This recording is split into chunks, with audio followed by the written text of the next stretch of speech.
Welcome back, boils and ghouls. Remember, if you enjoy these videos, hit that like button. Think about getting in the comment section below and letting me know. Share these videos with your friends. If you really enjoy what you see, make sure you Hulk smash that subscribe button.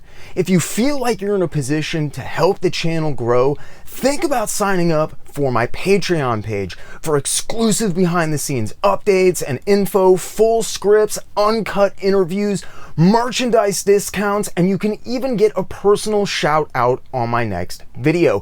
If Patreon isn't your thing, but you still want to help out the channel, there's also links to JerkComic shirts and tons of other merch in the description below.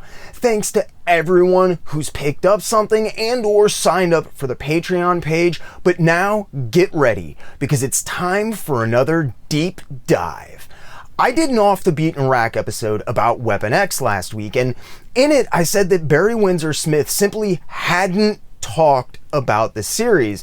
And I covered a lot of his career outside of Weapon X instead. Tonight we're talking about the one and only interview by Barry Windsor Smith I'm aware of where he does talk in detail about Weapon X. If you're wondering why I didn't bring this up in the Weapon X video, well, I didn't even know this article existed until an awesome viewer left a comment on the Weapon X video alerting me to its existence. So I hastily tracked down a copy of the issue in question and got to work picking it apart and getting a follow-up video ready. But while I was doing that, I decided I might as well just talk about the entire magazine. There's some awesome interviews with Dave Stevens, Katsuhiro Otomo, William Messner-Loebs, and other weird little pieces along the way. So kick back and relax as we unlock the secrets of Barry Windsor Smith's Weapon X and take another deep dive, this time into issue 18 of Comic Scene magazine. So let's head on over to the table and check it out.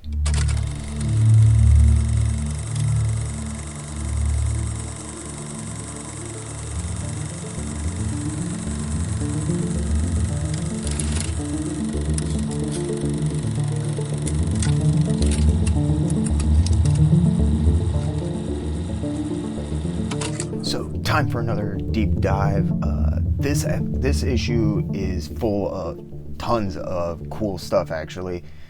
We're obviously, this is a follow-up to the Barry Windsor Smith Weapon X-ish episode, so we're going to be talking about that mostly, but there's also a Dave Stevens interview about the Rocketeer, which I absolutely love, and there's some stuff about early Valiant, which Barry Windsor Smith would actually get involved with not long after this. So and that's actually probably the reason we don't see hardly any interviews except for this one about Weapon X. And seriously, thank you to the viewer that pointed out this interview to me. I had never read it. I have it, but I had never read it. And it turns out, I think this is basically like the only interview that Barry Windsor Smith really ever did that's centered around Weapon X that I know of that is of any real substance or length. So diving in here, we got a Teenage Mutant Ninja Turtles contest going on. They're giving away 10 signed comic collections. You used to see this stuff like given away all the time, which is insane when you think about the prices those things are commanding right now on the secondhand market. Okay, so one of the interesting things is if you look at the list of companies that people couldn't work for and sign up for this, it shows you how many people were messing with the Turtles by this point. So rips in time. The intro is about how there might be costume changes or character tweaks. Characters essentially remain the same though. A lot of titles were coming back after years of cancellation at this point, but this assumption that characters would remain the same would be a fundamental mistake that many people would make. They say that Green Lantern is Green Lantern is Green Lantern, but that's proven to be untrue. And it was one of the major misnomers that kind of led to the fiasco that is the 1990s comic scene, where you had stuff like the death and return of Superman, Batman getting his back broken, Peter Parker turning out to be a clone, and then not being a clone, and then Aunt May dying, and then that being a dream. At a certain point, when Spider-Man makes a deal with the devil, he stops being Spider-Man, guys. I'm sorry, and I know that's not 90s stuff, but I feel like that's just continuing on from this absolutely ludicrous crap that you saw in the 90s. There were some high points. There were, Carnage and a couple other things. I'm not hateful or spiteful about 90s comics, but as far as storytelling goes, it was a real low point. So there's a letter here from Dave Gibbons talking about how the challenge of comics isn't to make superheroes interesting, but actually the exact opposite of that. And he also notes that he doesn't help write Give Me Liberty with Frank Miller, he just draws it. I don't know why Dave Gibbons wrote in the comic scene, but this is a very terse letter. And it seems like maybe somebody showed him the article and he was like, these guys have everything wrong. And just kind of wrote them this really short letter like, no, no, no. There's a letter here about the new Flash show, and it's comparing the Flash to the old Adam West show, illustrating how salty a lot of longtime comic readers really still were at this point about that show. While it's kind of forgotten today, the Flash and Swamp Thing weren't actually terrible. And the Flash is definitely the better of the two, I think. It took a lot from the Tim Burton film designs for Gotham and kind of the aesthetic of those original two Tim Burton Batman films. Actually, I guess only the Batman 1989 film would have been out at this point, but the Flash draws a lot from that.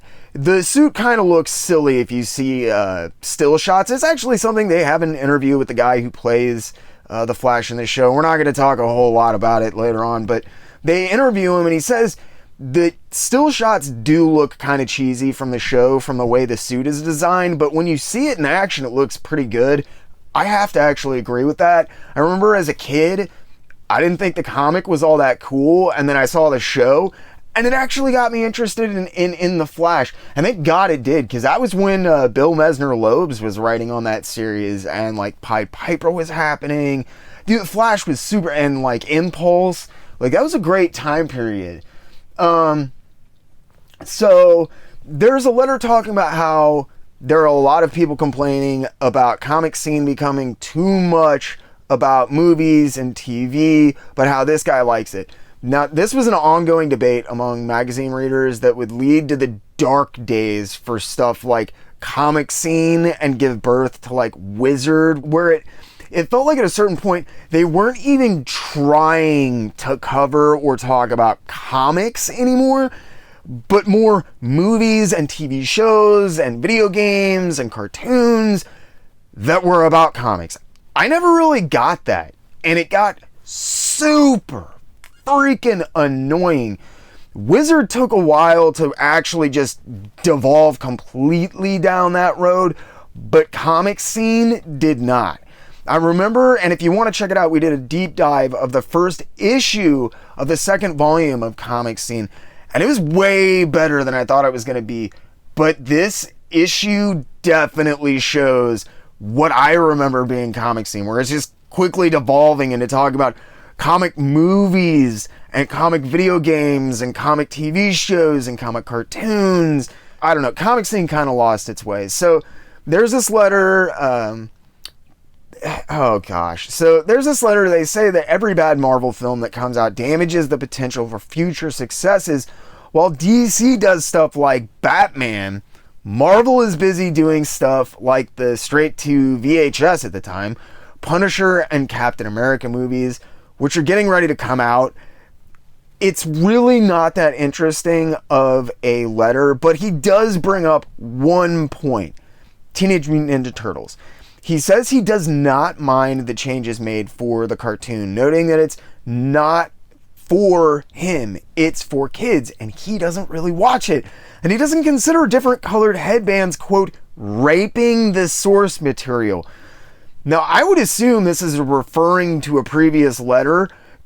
Using that heavy a verbiage is intense. And if someone said that different colored headbands were raping the source material, which wouldn't surprise me, I have to side with this guy. Because, I mean, they changed a lot of stuff. And I remember everyone saying that Eastman and Laird had totally sold out when the cartoon came out, but I have to disagree. I do not see different colored headbands to be raping the source material. I grew up on both the comic book and the cartoon, and neither one ever really interfered with the other. I think it just helped me to get more into TMNT overall. Like, the more I would read the comic, the more I liked watching the cartoon. The more I liked watching the cartoon, the more I liked reading the comic. It was like this symbiotic thing.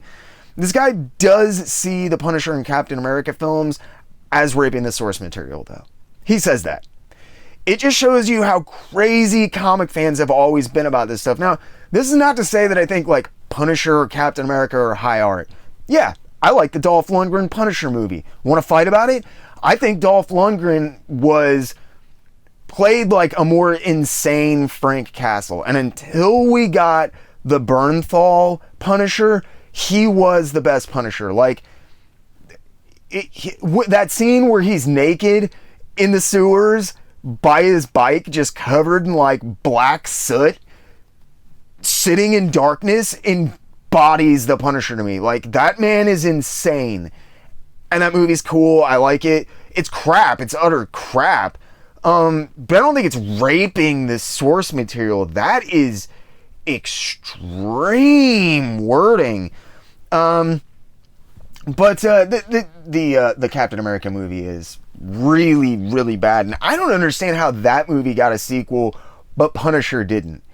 I will also agree, probably he has a good point about how not even just for Marvel, because he says that like Marvel is damaging their own chances for success, even though DC's doing stuff like Superman and Batman. No, Marvel was damaging the chances of success for everyone. And it is very ironic to me that X-Men by Bryan Singer, which I abhor that film. I do not like that film. But that it really kicked off this love affair between Hollywood and comic books, and that was a Marvel property kicking around from this era of property licensing too. It's super ironic, because I always knew, like as a kid, when you saw those stuff like the Nick Fury and X Factor that were happening as time went on, even from here, man, Marvel has taken themselves out at the knees with any chances of success with movies. So I never expected to see an X-Men movie or a Spider-Man movie in my lifetime. I'm not going to lie about that. Never expected it. I saw for probably like 15 years write-ups about that James Cameron Spider-Man, and everybody was all fired up, and I could not understand. I was like, you guys actually think that this is going to happen? You're crazy. You're crazy. This will never happen. There's a letter suggesting that John Byrne take over as writer on X-Men when Chris Claremont leaves, which he's about to do. And then he makes a joke about John Byrne quitting a few issues later. Like, John Byrne was on his way out, and when Claremont left X-Men, that was the last you would basically hear from either one of them for a while. I know Byrne went over and did, all of that Dark Horse and all of that stuff. No one cared about it. I don't care. I do not care what any of you say. There was like 50 people who went and read his stuff over there, and everyone else just was like, oh, well, you're not writing X-Men anymore. I'm done with you. Peace. It was sad. It was sad, but it was kind of ironic to see, Chris Claremont get hedged out by Jim Lee, because Marvel kept siding with Lee, because Lee was the popular one at that point. And John Byrne had left the series, for anybody who doesn't know. Like, John Byrne says he left the series because Colossus, in that one panel, is ripping this stump out of the ground, and it's super easy, and you can see it's just a breeze for him in the illustration, and the illustrator and the narrative like thought bubble is like, either I will break or this stump will. I am Colossus and totally overwritten because Chris Claremont is heck writer. And we all know this, but still, I mean, yeah, Claremont was like a hammy writer, but Byrne flipped out and he said that was the thing that... No, like, Byrne was pissed because Marvel kept siding with Chris Claremont, because Chris Claremont had become the freaking X universe, not X-Men, New Mutants and X-Men and X-Factor and X-Force, and dude, it was like out of hand at one point. So when he left, there was this huge power vacuum, and nobody really knew who was going to come in. So I thought that the joke about Byrne coming in and I'm old. So this is an interview with Dave Stevens about the beginnings of the Rocketeer and its evolution into the upcoming big budget Disney movie. I grew up loving the Disney movie. I don't know how many of you guys love the Disney movie, but I loved the Disney movie as a kid. There was something about the design of that film. The Rocketeer himself, like Cliff, looked so effing cool, man. There was something about the design that I couldn't put my hands on as a kid. And like now I know it's this whole pulling in the Art Deco style, and it also has a lot to do with Dave Stevens falling into this same inking family, I guess I would call them, with like Frank Frazetta, Bernie Wrightson, Sam Keith, Dave Stevens. These guys are like, they have this bubbly round edge to everything, and it should look very unrealistic, but it does not because of their rendering techniques. So I was always obsessed, and it was hard to find Rocketeer stuff when I was a kid as far as comic books go, because there was not a lot of it out there. There still isn't, you know. Dave Stevens just didn't do much. In fact, he hadn't really done anything except for some underground comics and a little bit of ghost inking on Russ Manning's Tarzan strip. Now remember that name. He did an ad on the back of a comic called Star Slayer for issue 2, and he did the story around that illustration.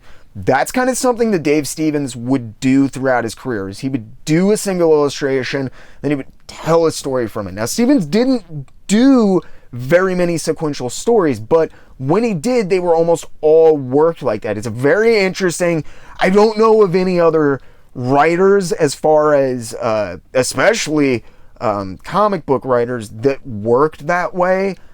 And if you read The Rocketeer, it doesn't read it reads very smoothly. It's not disjointed and weird and unhinged like you would think it is.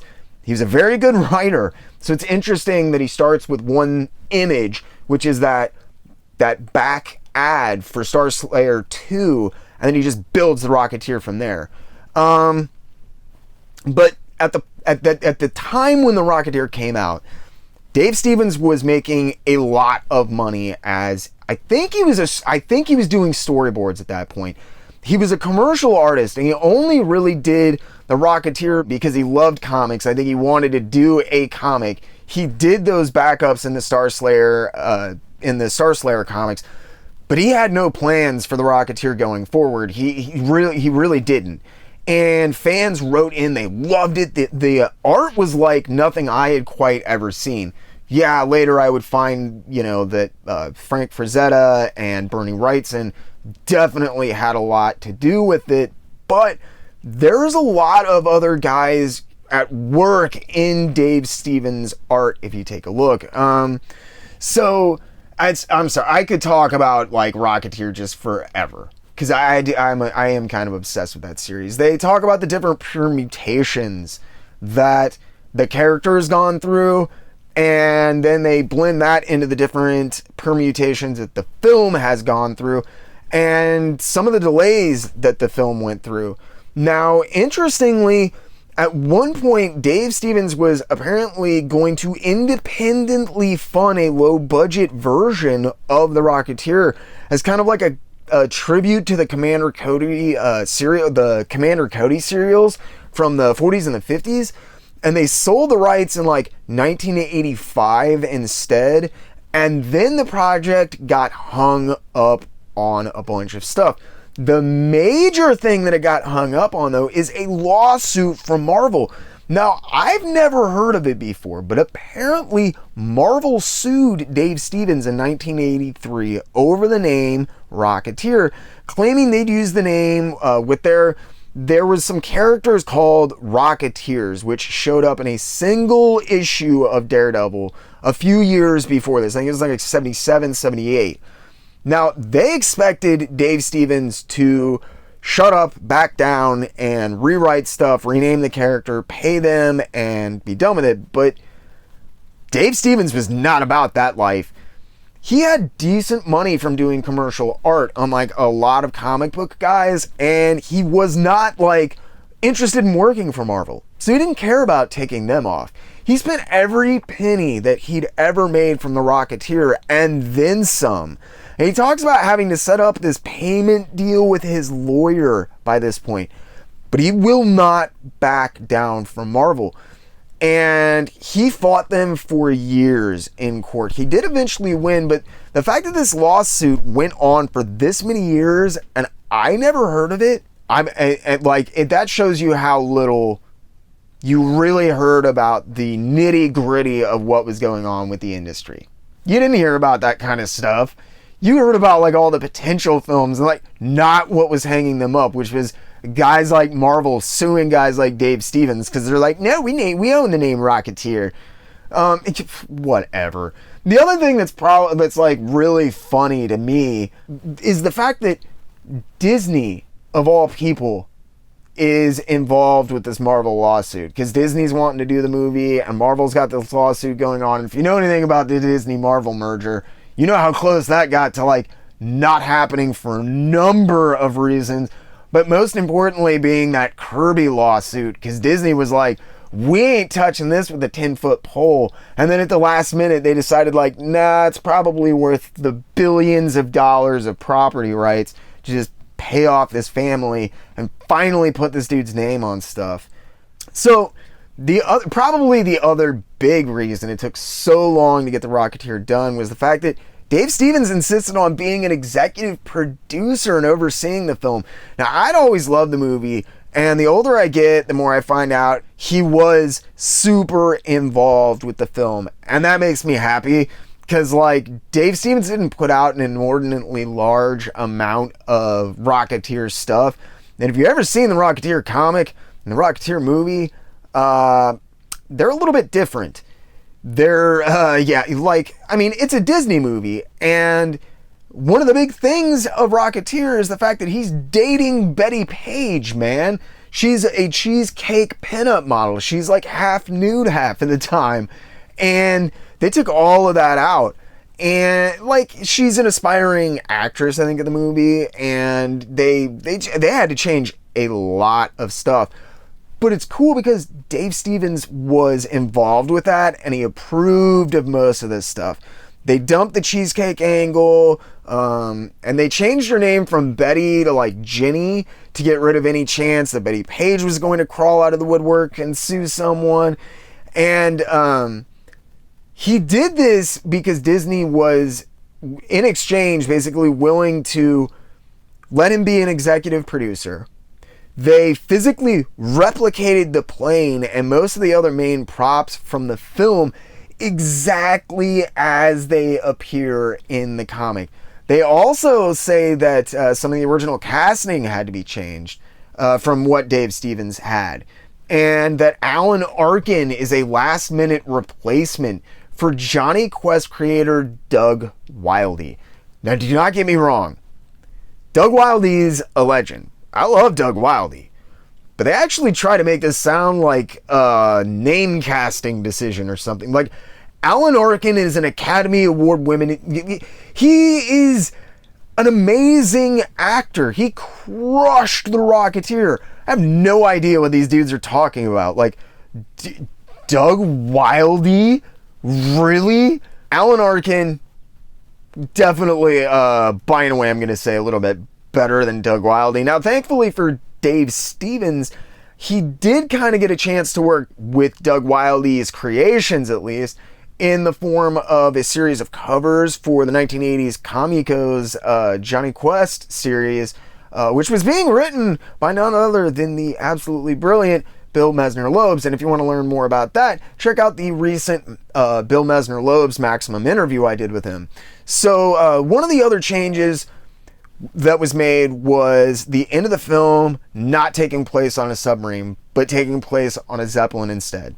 So Dave Stevens spends a lot of time talking about the sets of the film, and he says that it's pretty intense because they let him have almost complete creative control. When they replicated the plane, they replicated the plane. When they made the Rocketeer helmet, they let him bring a sculptor onto set, and he sat with the sculptor and made it look perfect. That is why the Rocketeer looks so freaking amazing, is because they had the guy from the comic book make the act, well, not make it, but help make the prop for the film. All of them.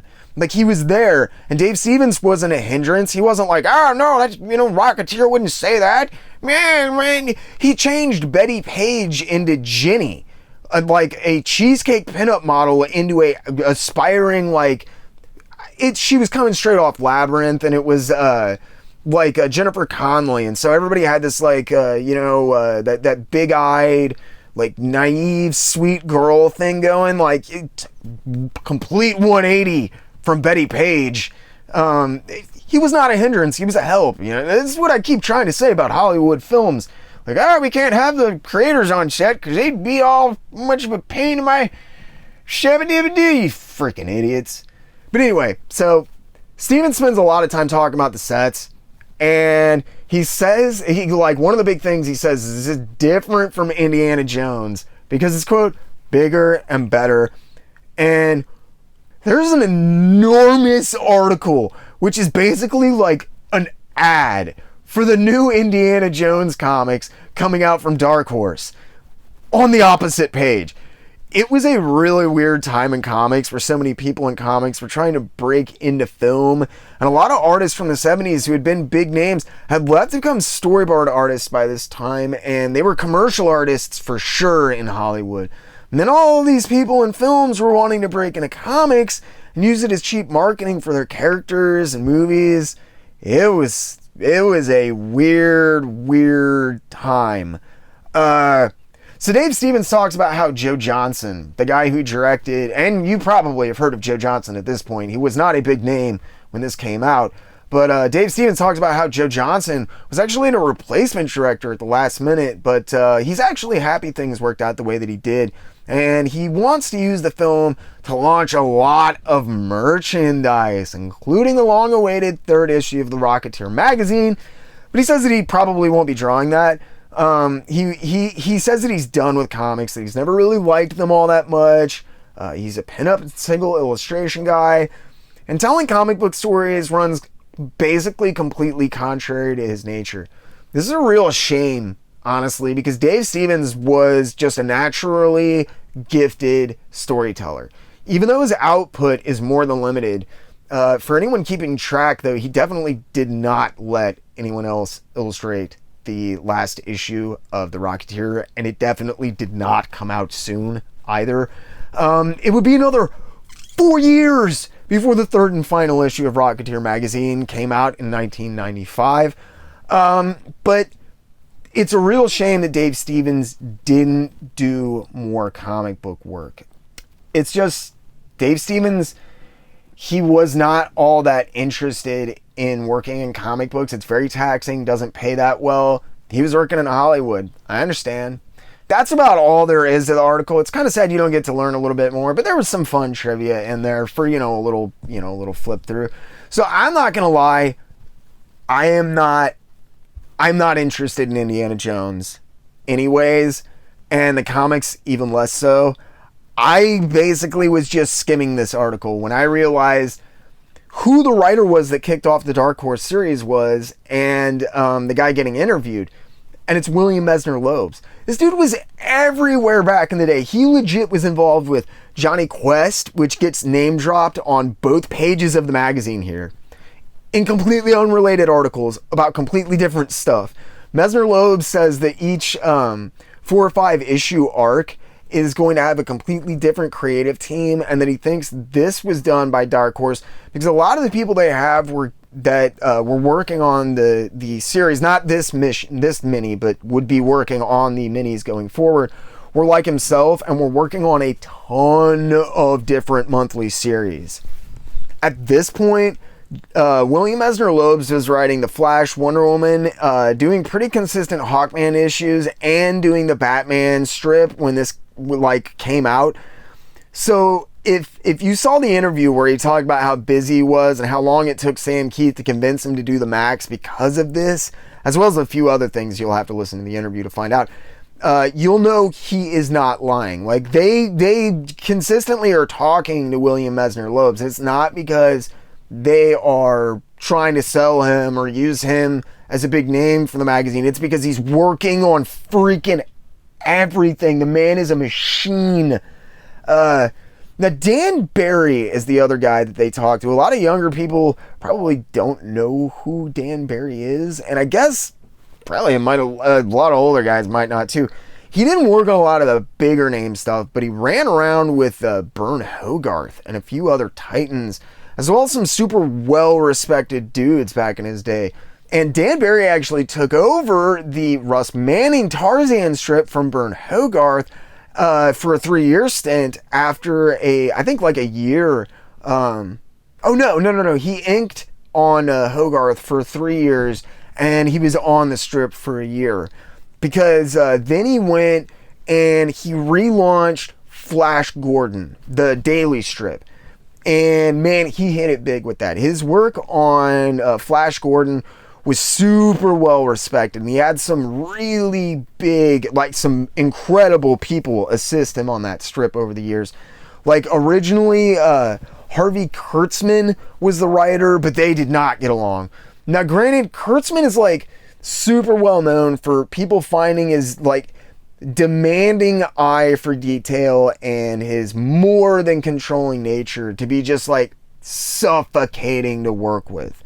I don't remember if Kurtzman got fired or decided to, but Kurtzman left the strip only after a little while, and a number of other people helped with writing duties, probably of most note to me being Bill Finger, the guy who basically created Batman, in my opinion. What's cool is that the Flash Gordon success did not end there. A lot of strips and syndicated strip success, it ended by the end of the 50s, beginning of the 60s. That's a lot of that stuff was dead. Not so with Barry. King Syndicate put Dan Barry onto the weekly Flash Gordon strips in 1967 after Mac Raboy. Man, I've never known how to say. Does anybody know how to say his name? Is it Mac Raboy or Mac Rayboy? I've never known. It sounds better when I say Mac Raboy, but I don't know. So when Mac Raboy died in 1967, Dan Barry was the guy that King Syndicate called, and he took over the weekly Flash Gordon strip. So he was doing the weekly and the daily strips until the 1990s, when King Syndicate actually tried to cut his pay. They were gutting everything at that point, and basically Dan Barry left the strip altogether. That's probably why you're seeing him show up here, actually. I got into a lot of detail about the decline of strips, and actually specifically the King Syndicate pay cuts that a lot of these guys were being forced to take in my last comic scene deep dive episode. If you want to learn more about that, there's a description. There's a link in the description below. So Predator and Indiana Jones were some of Barry's last credits. He had been working in the industry since the 1950s. He passed away, I think, 6 years after this interview. He talks about having a lot of fun on Indiana Jones, though, because of the subject matter. Now, Messner-Loebs basically wrote whatever you told him to if the pay was good, but I always kind of wondered why Dan Barry was tied up in this Dark Horse relaunch of Indiana Jones in this stage of his career. Was he hurting for money? No, because it seemed like Dan Barry, he just gotten off of the strip, but he'd worked for a long time, really consistently. So I don't know, but it struck me strange growing up. I could never figure out, and it's awesome because it's not much, but there's a little bit of an interview with him, and it turns out that he had actually been an adventurer in his life. He like traveled all around the world doing all this crazy stuff, and he really likes drawing the series because of that. He talks about like, no, most people draw climbing wrong. You don't actually grab the rock face, like you lean away from it because otherwise you fall. He's like, I know that from when I was climbing like Mount blah blah blah, and when I was out, you know, in the Alaska, and you're like, holy crap, dude, you are writing. No wonder the art is like it's not. Dan Barry is, he's kind of limited in a lot of stuff that he does, but the action and like the realism of the action in the Indiana Jones, because yes, I did go check it out because William Messner-Loebs wrote it, and like I've been on a big Messner-Loebs kick. I just interviewed him, and so I went and checked it out. It is nothing to write home about, you know, but we'll get into why that probably is here in a second. But the action is badass, man. Like seriously, if you can, like, if you've got Comixology, I think, like, it's on there. Go check it out, man, because seriously, Dan Barry killed it. So, why is this Messner-Loebs, Dan Barry, like, it has so much potential, why is it not so great? Well, the Indiana Jones story that they're supposed to be working on is being called The Keys to Atlantis, and it's being based on an interactive computer game that George Lucas Interactive was working on at the time. The article has things a little confused, I think, or maybe things changed, but it's no wonder. So check this out. Both William Messner-Loebs and Dan Barry and Comic Scene all say that the game is based on an unused script for a proposed sequel. It's not. That was a Chris Columbus script, and Atlantis bears no resemblance to it whatsoever. Instead, the guys making the game had rejected that story and were making up their own. Okay, cool, fine, but this was happening while the comic was being done. Messner-Loebs talks about having to deal with the game designers to get details about stuff as they do them to make sure that they don't directly contradict each other as, quote, that's the best anyone can do. Dan Barry says he feels sorry for Messner-Loebs, and he talks about having to send in designs for like the different artifacts that you see because they're just based on brief phone descriptions to see if they're like right or wrong and completely contradict what you're going to be seeing in an upcoming game. It sounds like a huge, monstrous pain in the neck.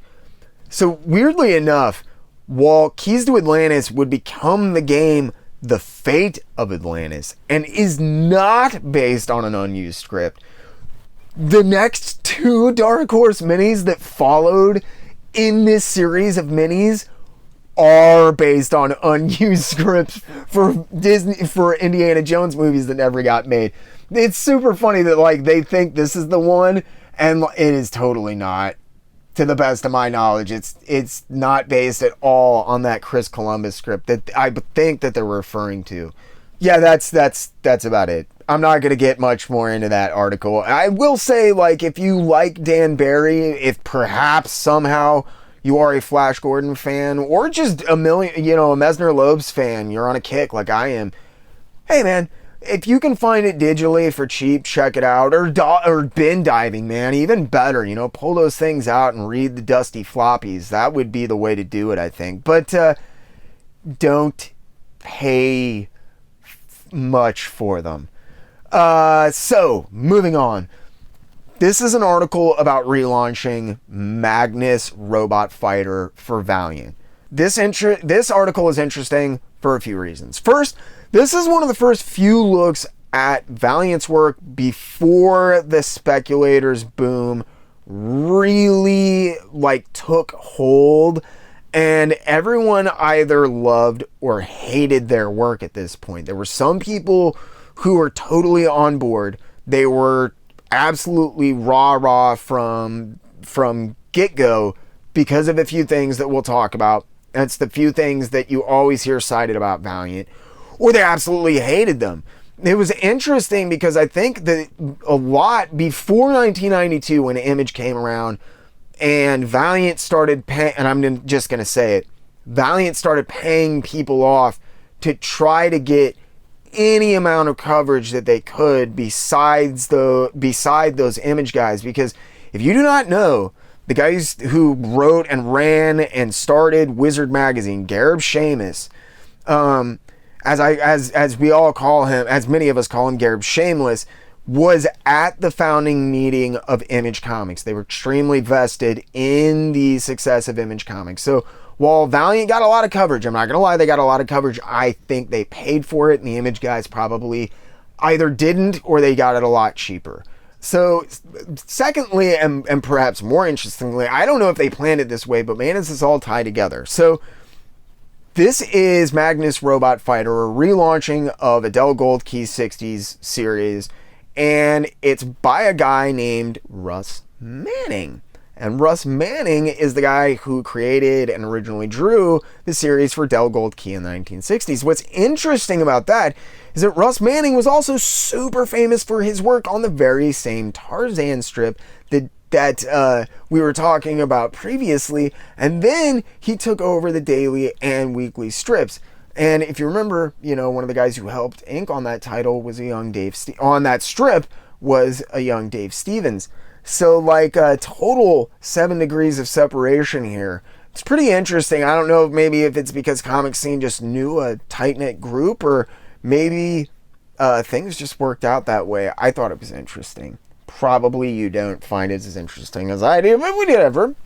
Valiant was going to be all about the storytelling over art. So they start off with, what is the story going to be about?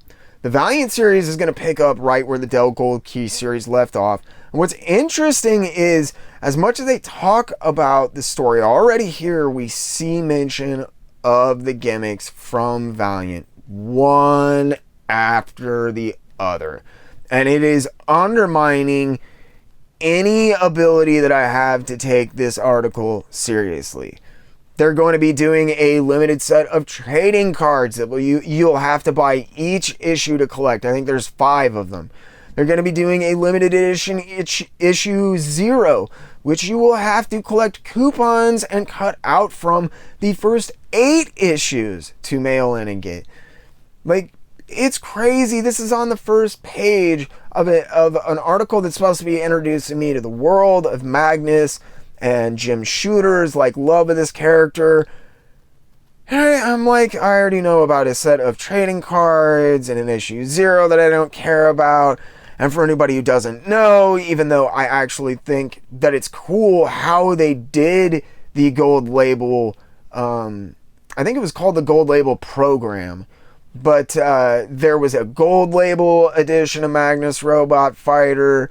So that was only available by doing certain things and sending in proof of that stuff to Valiant and having them deem your stuff cool and worthy. It was ridiculous. I remember growing up in this market, and I legit didn't even know how people got some of the stuff that you saw. You'd be in the comic shop and you're like, where did you get that? Well, you had to mail this in, and then you cut out proof for mailing that in, and we turned it into ash and sent that to the moon in a canister, and Martians manufactured this comic books, and they mailed us back, 0.5 of the you don't get a full one, 0.5, because this is a half issue, so it's only half the issue. Sorry. But it was seriously, it was hard to keep track of what even existed at a time before the internet. These magazines were essential to that. And that's probably why I didn't give a crap about, well, no, it's one of the reasons I didn't give a crap about Valiant or any of those comics. And I got out of reading mainstream books around this point because of that stuff. I hear a lot of people talk about how Marvel and Image, with their multiple covers and gimmicks and stuff, man, Valiant was they were worse than both of those companies put together. When it came to that kind of thing. Much to Jim Shooter's chagrin, I believe, they were the worst of the worst. They did the first chromium covers. They did those zero issues. They had the gold labels. They had trading cards. They had, dude, and it's gotten even more out of hand at this point. Like, Valiant has glass covers for their comics. Variant glass covers. Stop. So, like, I can talk a lot of trash on Jim Shooter. I have a fundamental problem with him. But, like, reading interviews with Shooter, especially from this period, it is a pleasure. If nothing else, Jim Shooter loves comic books. He grew up in the shining, bright, idealistic future of comic books with titles like Legion of Superheroes, where he busted in as a writer before he could even, like, sign a contract legally without his parents being around. The dude was like, he loved comic books, man. Shooter talks about having respect and admiration for what Russ Manning did with the original series and how he wants to kind of explore that world more than like rewrite or completely change things. He does also say that he's completely done with the piles of dead bodies and the blood and the gore that fill most comics. And he doesn't want to fall victim to making it a post-apocalyptic future like every other comic book on the stand would do. Now, like I said, I have a lot of problems with the guy, but he's usually pretty darn astute. And I totally agree with this statement. I think a lot of people today should actually go back and read this little interview snippet with Jim Shooter. I grew up in the world following like The Dark Knight Returns and Watchmen and Squadron Supreme, and rather than taking away the concept of deeper storytelling or a more realistic approach to characters, the industry thought that just being dark and violent for no reason was what had made those series so successful.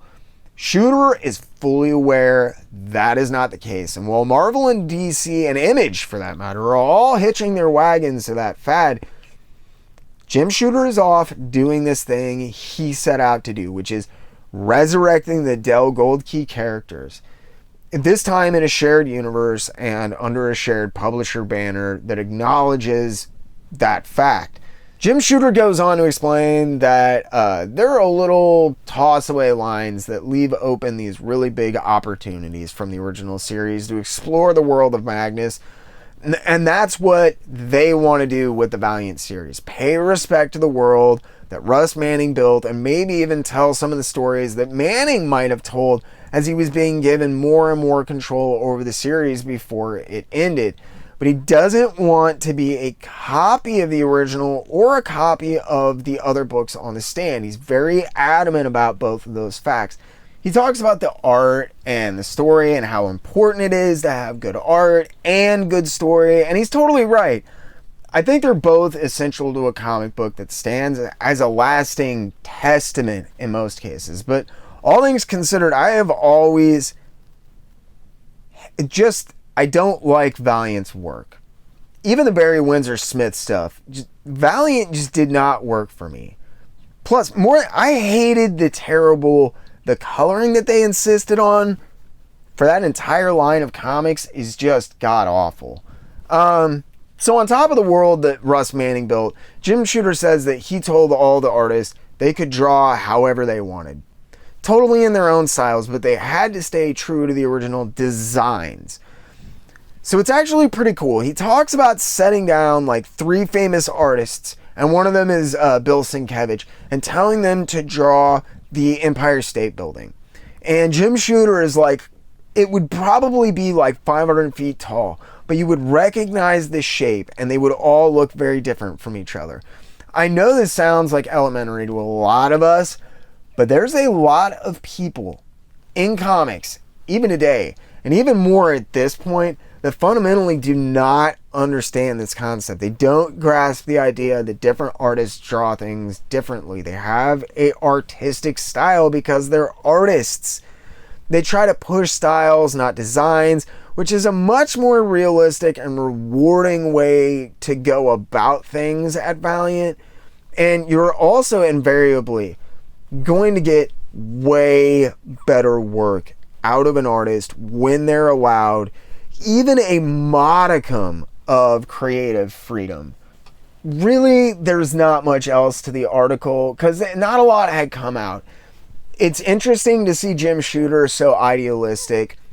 I think it's before the company really started turning on him, but the fact that all of his quotes in the beginning of the article are undercut with all this gimmicky crap, which are not quotes from him, I think are very telling of where the company was headed, which was away from him. But that's enough about Valiant, because really, I mean, even given their like resurgence in popularity, we are here to talk about Secrets of Weapon X. Brushing continuity aside, Barry Windsor-Smith reveals the naked truth about Wolverine. Wolverdong! Oh no! Oh, I hope somebody got the first printing of Wolverdong and got it CGC'd 9.9 so I can put it next to my Batawang. Sorry. Industry is dumb. But seriously, the reason that we're here, I seriously cannot thank the viewer who left a comment alerting me to this interview. I think I even might have seen this in a list of interviews and just passed by it because I didn't see the name of the article. Shame on me. This is cool. Barry Windsor-Smith doesn't do nearly any interviews, and this is basically the only in-depth interview I know of when it comes to Weapon X. So, I'll shut up. Let's dive in. So, according to the interview, the only reason that Barry Windsor-Smith did so little work for Marvel during the 80s is that he had been holed up working on the Weapon X story for years. This sounds kind of hinky if you don't know about Barry Windsor-Smith. Number one, Barry Windsor-Smith takes a long time to do his stuff. It's very meticulous. If you cannot tell, looking at his, line work in black and white, right here, like, it is time-consuming, meticulous work. On top of this, Monsters just came out. If you don't know anything about Monsters, he's been working on that for 35 years. Now, granted, like, that did start off as a very short, I think it was like just a single comic or a 64-page at tops, origin of the Hulk, and evolved over time and kept ballooning up. But he's been holed up working on that for 35 years. So it's not unbelievable to think that Barry Windsor-Smith was holed up for a great deal of the 1980s working on Weapon X. The editor on Marvel Comics Presents, who coincidentally was also an ardent fan and supporter of Windsor-Smith's follow-up act, Sam Keith, and I think a super just all-around cool dude to deal with, Terry Kavanagh, had offered to let Barry Windsor-Smith draw something a few years prior, and Windsor-Smith just started working on Weapon X. He didn't really tell anyone. He just kind of like went off and started drawing this stuff on spec. He did it in his own time, and he just assumed that Marvel would buy it and publish it when he was done.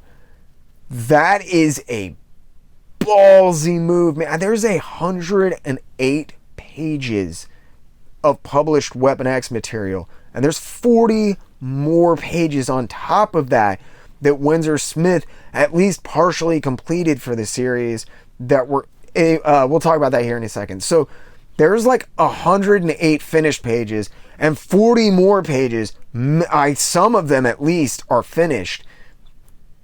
And it is incredible that he went off, did that on spec, just expected Marvel to like buy it and publish it. He also says that his art style heavily evolved over the number of years that it took him to create the 108 pages that you see of art for Weapon X. The thing is, you can't watch the evolution from beginning to end. Because when he said that, I was like, that's weird. I really don't see like child Barry Windsor-Smith and then like, man Barry Windsor Smith. Like, his whole style didn't evolve from luscious brushwork to strict pin line work or something. Barry Windsor Smith says the reason that you can't watch the evolution is that he didn't really have a script, and he did the pages out of order to keep himself entertained, so he didn't actually know how it was going to end. That's crazy.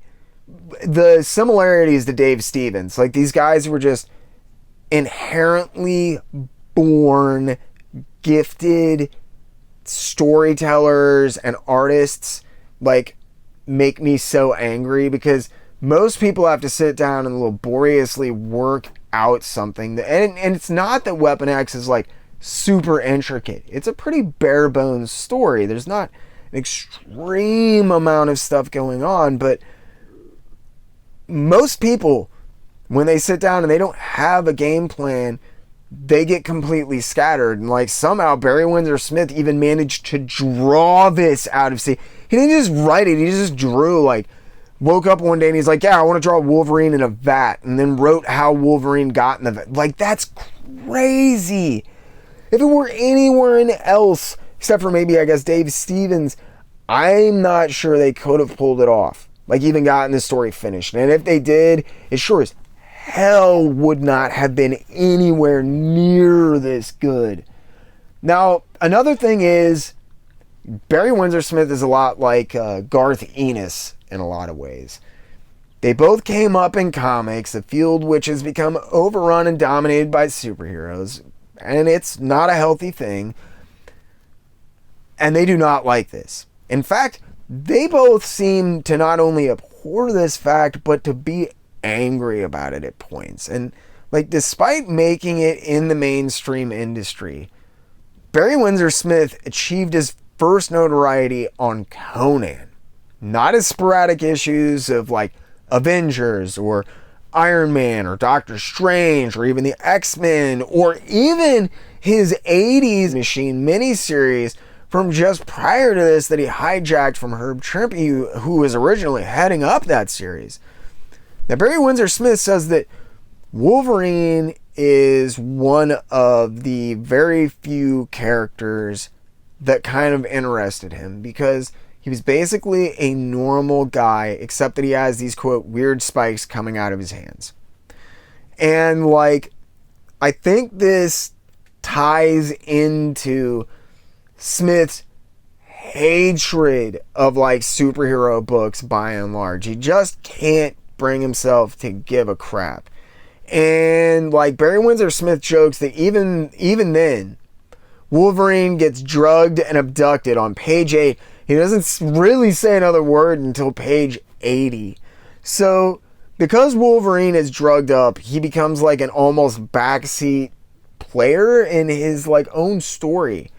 And Windsor Smith uses the villains to become the voice and to tell the story, since Wolverine is, like, basically doped up into a coma. But there was a problem. The villains are the main, like, voice and narrative that you're seeing and hearing in his story. But apparently, when he was working on the series, Windsor Smith had given absolutely zero craps about anything or anyone else who was working on the X-Men or the X-Universe, chiefly among these being Chris Claremont, who by this point, as I said, had become the official, like, X-Universe scribe, and he had been for decades. Now, Claremont was not happy about this, apparently, because Windsor Smith had just kind of went off and he did this origin story on his own about this big X-Man, and Marvel wanted to use it, but he apparently had, like, a big baddie in mind. Claremont had a big baddie in mind that was supposed to be behind Wolverine at this point. It was this certain villain. It was supposed to have been behind Logan getting turned into Weapon X. So at that point into Wolverine, and following this series turned into Weapon X. So this is why the Professor himself is fairly enigmatic, but the voice that he's talking to on like the phone is completely disembodied and utterly unidentified throughout the entire story. Claremont originally intended this disembodied voice to be Apocalypse, according to an interview with Wizard that Smith did years later for the Wolverine special. Now, I know about some of the weird like origins and backgrounds for Wolverine, but that's not one of them that I'm familiar with. So I got to do a little bit of poking around about that one. In the main story, the main antagonist is simply called the Professor. And continuing on from how freaking confusing and badly handled Wolverine always has been, following this series, the Professor has had not one, not two, but 3 names. I'm totally not going to get into it, but that's kind of like half the half cocked bullcrap you would expect to see in a series that someone decided to intentionally do out of order. You know, something that no one had thought out or planned or written. Not the other way around, Marvel. Just saying, get your act together, and I really got close to not saying act there. So Barry Windsor Smith was also definitely salty about Claremont's interference, because he lashes out a few times about how hokey Claremont's writing is and how he's not going to play into the spell everything out storytelling, which has taken over Marvel at that point. Barry Windsor Smith is English. I don't know if his sardonic comedic wit does not always translate so well, but if you read this, he ain't like making some dry witty like, oh haha, pithy comment. No, dude, Barry Windsor Smith, I don't think Windsor Smith was happy that Claremont probably called up Marvel and was like, no man, he's gotta be Apocalypse because we're gonna use Apocalypse. Because like Apocalypse obviously didn't even end up being like anyway, it was a big thing. It was this huge to-do. Smith was not happy about it. Interestingly, one of the things that Smith keys in on this is the little things that you do find out about Wolverine's past. He talks about how Logan was using drugs as well as being an alcoholic and blew off a guy's head because he had been drinking the night before, and he had the shakes at the shooting range. Now, I had read that story a lot before, but when I was doing the recent Off the Beaten Rack episode about it, that was the first time I caught that little detail. And I don't think I've ever heard it really brought up or used anywhere else since. I mean, so granted, Wolverine having the shakes doesn't really make sense with his healing factor, but I like the idea of him being that desperate, just completely aimless, and that's why he would join something like the X-Men, despite the fact he doesn't really agree with everything that they do or even stand for in the beginning or on an ongoing basis.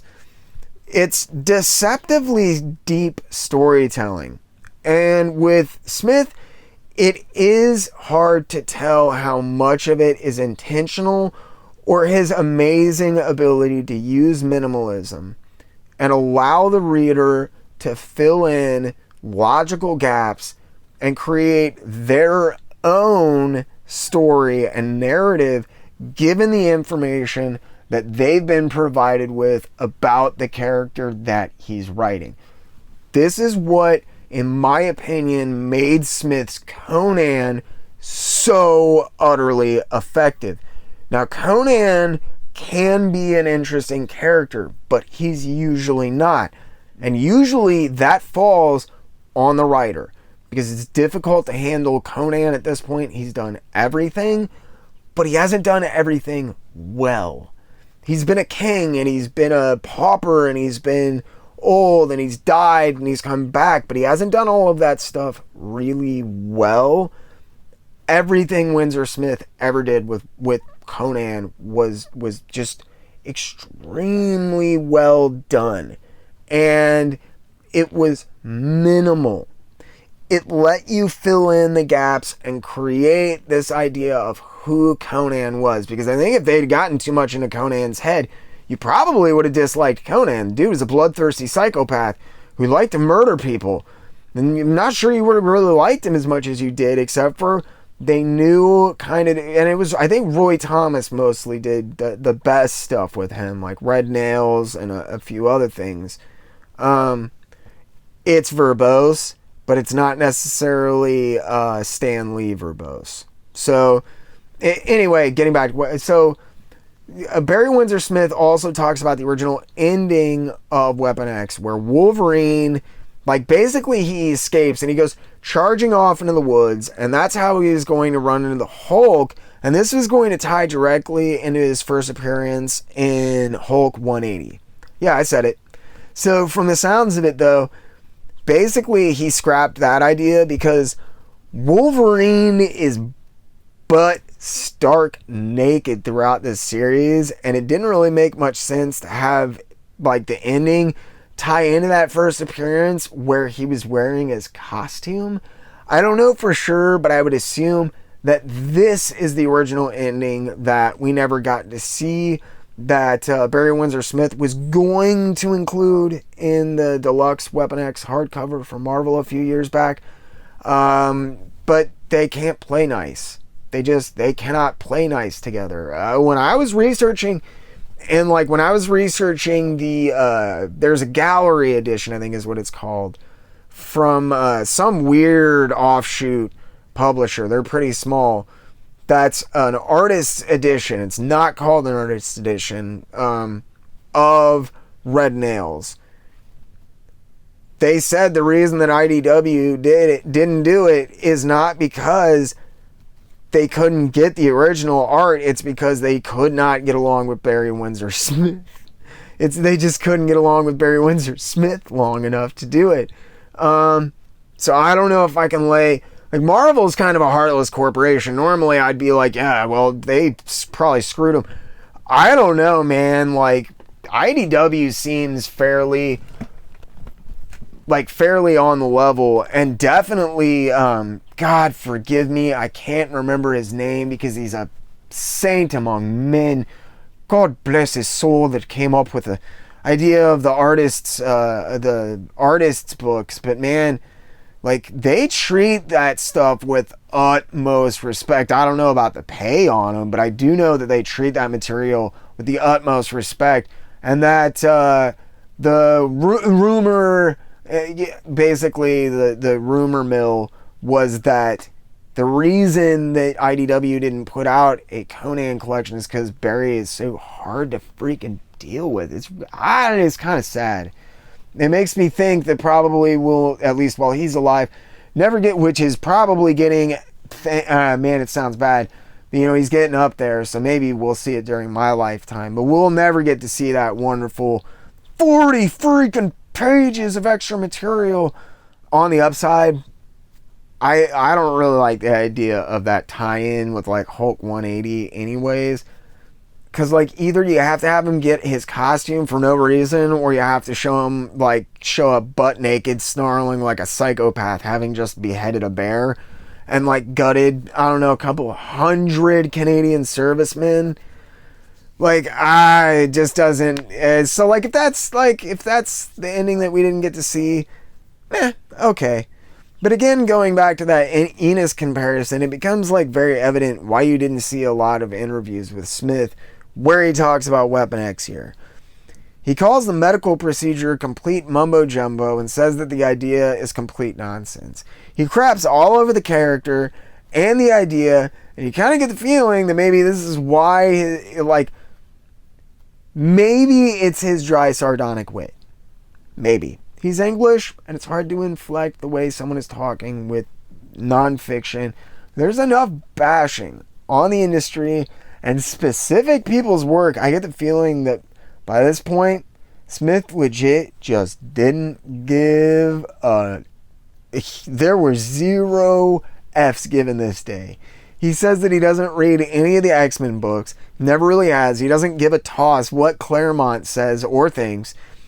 He isn't really a fan of his X-Men fill-in issues. He thinks his upcoming Excalibur fill-in issue is, quote, bloody awful. And most of all, he could care less about Marvel comics or continuity. This story was like originally intended to be completely non-canon. Unbelievably. Now, looking back on it, Jesus, 30 years later, I am old, guys. But looking back on this, 30 years later, this was basically written by Windsor Smith to be non-canon. Just out of continuity, doing what he wanted. He didn't make any attempt to tie it into any other book. And he says that if he was asked to worry about continuity, or he had to worry about continuity, in the slightest, he would never do another book for Marvel. I mean, it's just obvious throughout this interview, he is done working for them. And on these characters, he obviously could absolutely care less about. Okay, let's flip forward here a little bit. Now for the absolutely tragic part of this interview. Barry Windsor Smith says that he has all these pages and all these sequences that he had to take out to meet the 8-page format and to work with Marvel on certain things. But what they're planning on doing is a 150-page version graphic novel that will incorporate something along the lines of 40 new pages of material. Now, this isn't like just excerpted scenes. There is an entire main character that he took out of the series that adds what he says is like a different layer, a different aspect of the story. It's awful. It's because like there's about 10 pages of sketches and other pinup materials that he shared, and there's 50 pages of stuff that was supposed to go into that Marvel Deluxe. So I am going to step out on a limb and say this is the vast majority, if not all, of the other 40 pages that would have been at least in that deluxe edition. Now, if that is true, it reinforces my thoughts that stuff went south way before Smith ever finished those pages, since he refers to some of them as unfinished in that interview. Now, between these pages and the original ending, I will forever keep my fingers crossed that we hope that we see this sooner or later. But at this point, I don't care about the ending, but like a director's cut of Weapon X from Barry Windsor Smith that didn't have to worry about censors or anything. Man, that is a sad, sad thing. We've never seen that material. And I'm thinking that things went real gnarly south right while Weapon X was coming out, because Windsor Smith sided with Jim Shooter, man. He went to Valiant. And when he went to Valiant, it means like you're siding with Jim Shooter, and Jim Shooter's a flippin' pariah in the industry. People hate him, especially Marvel. Ooh, man. Like,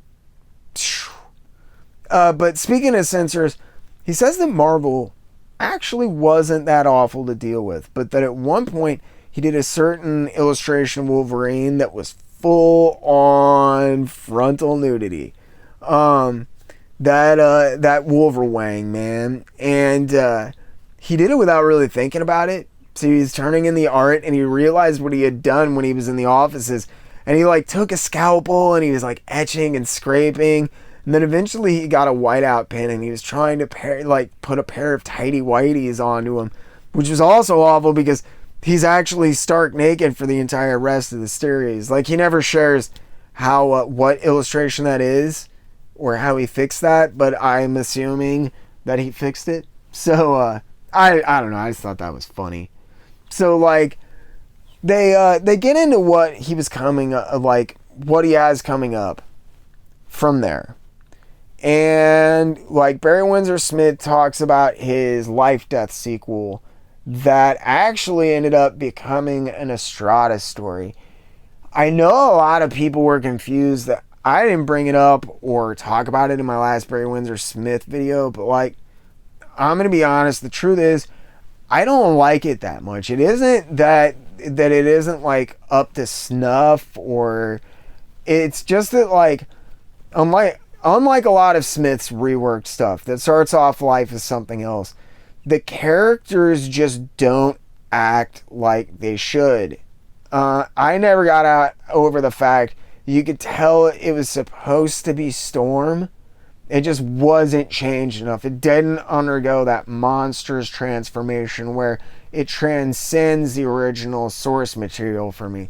It would have been better as a Life Death sequel. So you have to kind of read it that way, and that pulls me out of the story, and I've never been able to fully enjoy it as a result, I think. So like, Smith also says that he should do more comics.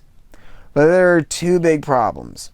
First, he doesn't really care about continuity or what people like or what editors say, and he's mostly just done the stuff that's been released off of his own ideas on spec and his own time, and then brought them in and gotten them released. That is a dangerous game to be playing. And the second is that it just takes him forever to do stuff. He wishes he has someone like Gerhard from Cerebus, which he calls the perfect inking partnership. That never happened, and his output remains extremely limited to this day, which is a shame and a blessing at the same time.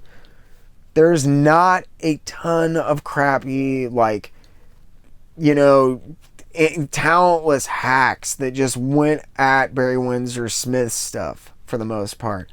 I think he might have been super conscious about this, as he was a huge fan of Jack Kirby, who repeatedly just saw his pencils just destroyed by a series of hideous inkers at Marvel especially.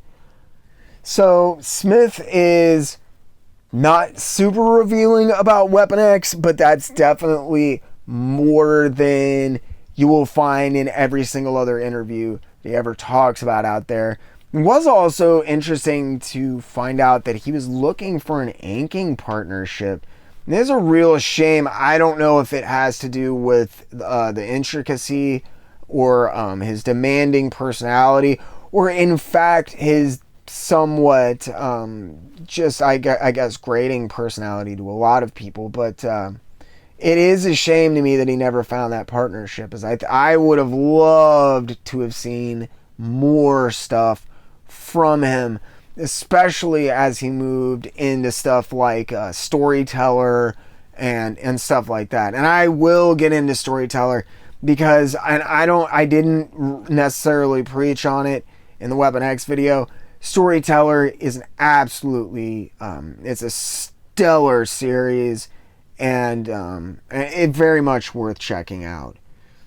So now, dreaming of miracles, even knowing the Sandman doesn't help Neil Gaiman get any rest.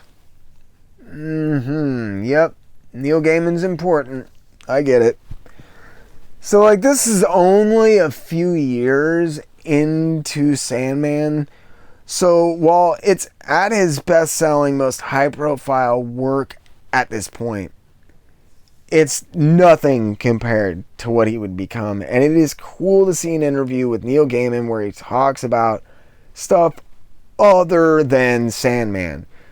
He does discuss what he's doing on Sandman and how it kind of came about, but he also talks about taking over Miracle Man for Alan Moore, and he talks about how he had originally written the stories back in 1988, and he'd been forced to go back over them and rework them at this point because he wasn't the same person.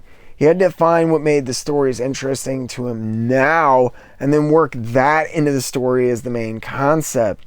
With the way that Moore had left Miracle Man and kind of the legacy that he had left behind, it would have been very intimidating for most people to take up Miracle Man, but Neil Gaiman seems to have just really enjoyed the challenge, and he definitely didn't shy away from it, and he definitely didn't disappoint either. With all the legal hassle that surrounded Miracle Man, I still cannot believe we actually got the ending of all this, like, 20 plus years later. And for the record, I know a lot of people don't understand why I bash on Todd McFarlane like I do. It's not his ego, which I do also find very off-putting. But it's the lawsuit with Neil Gaiman that sealed the deal for me. That was just complete bull crap. And I am definitely going to be doing an episode of the Controversy Corner where I get into the absolutely insane publishing history and development hell that Miracle Man slipped into over the years because of Todd McFarlane. By this point, Neil Gaiman's career was just getting out of hand, though, in my opinion. I like Miracle Man, but not everything. I'm not a big fan of everything Neil Gaiman writes. And he had a miniseries coming out from DC. He's got 2 monthly titles, and they also talked to him about Miracle Man that I mentioned. And he's got an upcoming novel, Good Omens, that he did with Terry Pratchett. I also am not a big fan of his novels, but it was interesting to read his about his collaborative process on the book. So, like, originally he wrote 5,000 words and then just stuck it in a drawer. And Pratchett found it and offered to either outright buy it or collaborate on it. And they decided to collaborate in the end, but the original digital file had been lost. And so Pratchett had to retype the 5,000 word printed manuscript. And in doing so, he turned it into 10,000 words. And they just kind of went from there. And there was a lot of back and forth with in various different ways. And Pratchett and Gaiman would like have a series of phone calls discussing the story, making it up as they went along. And eventually they sent discs back and forth to each other. And Gaiman said it got so confusing that by the end, they'd actually forgotten which parts were written by which person. Or it's a total toss-off, basically, line here. But the most insane part of this entire article is when they ask him about working for Marvel.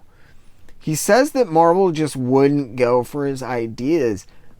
But he has this idea for Doctor Strange that he calls Doctor Strange the Lost Years, which would explain how this surgeon who became a homeless alcoholic bum could get money together to go to Tibet. Like, he has this idea about like Stephen Strange selling drugs and doing back alley abortions and stuff to get the money to go to Tibet. It sounds awesome. But that's not it. The thing he says is that Chris Claremont called him up about a Phoenix Death crossover. Dead serious. I've never heard of this before. But I can only imagine the mind-bending hilarity that would have ensued had this ever come to pass. He's got so much stuff in the works. It's like, you know, that it probably just got lost in the shuffle or whatever. But to think about a Death Phoenix cross, let that sink in.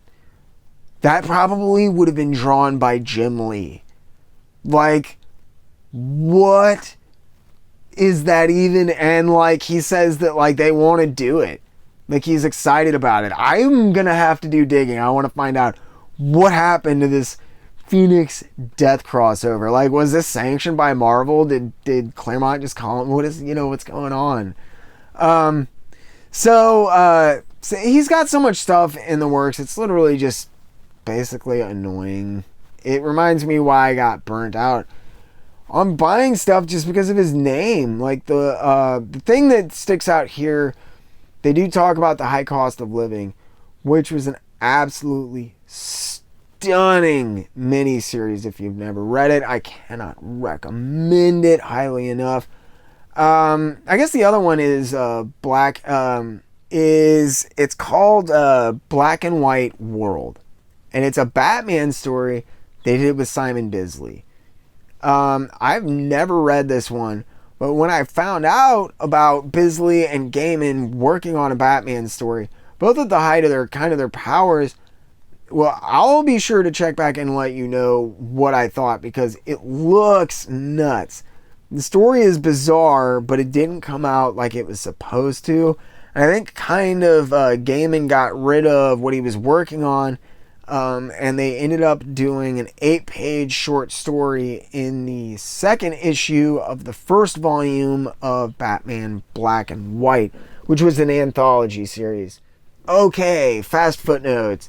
Messner-Loebs is all over this magazine. I mean, like, you just cannot throw a stone without hitting the guy in this magazine or at DC for years, which is why it is so absolutely horrible that he has found himself in the position that he's in now. And if you want to find out more about that, please check out my Maximum William Messner-Loebs interview. And if you'd like to learn how to help William Messner-Loebs, check out my video on the William Messner-Loebs Needs Your Help. I am trying to do a little fundraising for him right now. But you couldn't throw a stone without hitting the guy for years. And this is a write-up about his upcoming Flash arc, where he's going to be getting, not Messner-Loebs, where Flash is going to be getting rich, but he has to deal with the IRS. So what's interesting about this, and what I discovered in my Messner-Loebs interview, is that Loebs only agreed to do this arc basically in exchange for getting permission to turn the Pied Piper gay. The Pied Piper's transition from villain to kind of reformed hero to the first openly gay DC character that I'm aware of is really cool, and it's interesting to see little mentions of that arc now, because they bring up these cool little, these memories now that I have. If you want to get the full scoop, check out the link to the full interview. It's in the description link, as always. You know what? No, we're not doing it. We mentioned the only thing that's interesting about this article is how the suit looks cheesy in the Flash television show in stills, but it looks good in motion. And that's true. I'll stick by that. Everything else is just kind of like, bah. And speaking of bah, Destino. So I guess this article is actually called like Partners in Surrealism. It's about Destino. Jesus Christ. So this is the kind of article, along with like the Flash one that just preceded it, that I think of as kind of the downfall of comic scene. I like Salvador Dali's paintings. A lot of his work outside of paintings is not for me, but a lot of his paintings are good. I despise Walt Disney. I like some Walt Disney animation, but I should say I like some Disney animation, not Walt. But I do not like Walt Disney. He surrounded himself with like talented people. He drained them. He took their ideas, and then he took all the credit. He was driven, but I just can't get over how he treated people like Ub Iwerks and so many other people. And if you don't know about Ub Iwerks, look him up and prepare to want to punch Walt Disney in the head.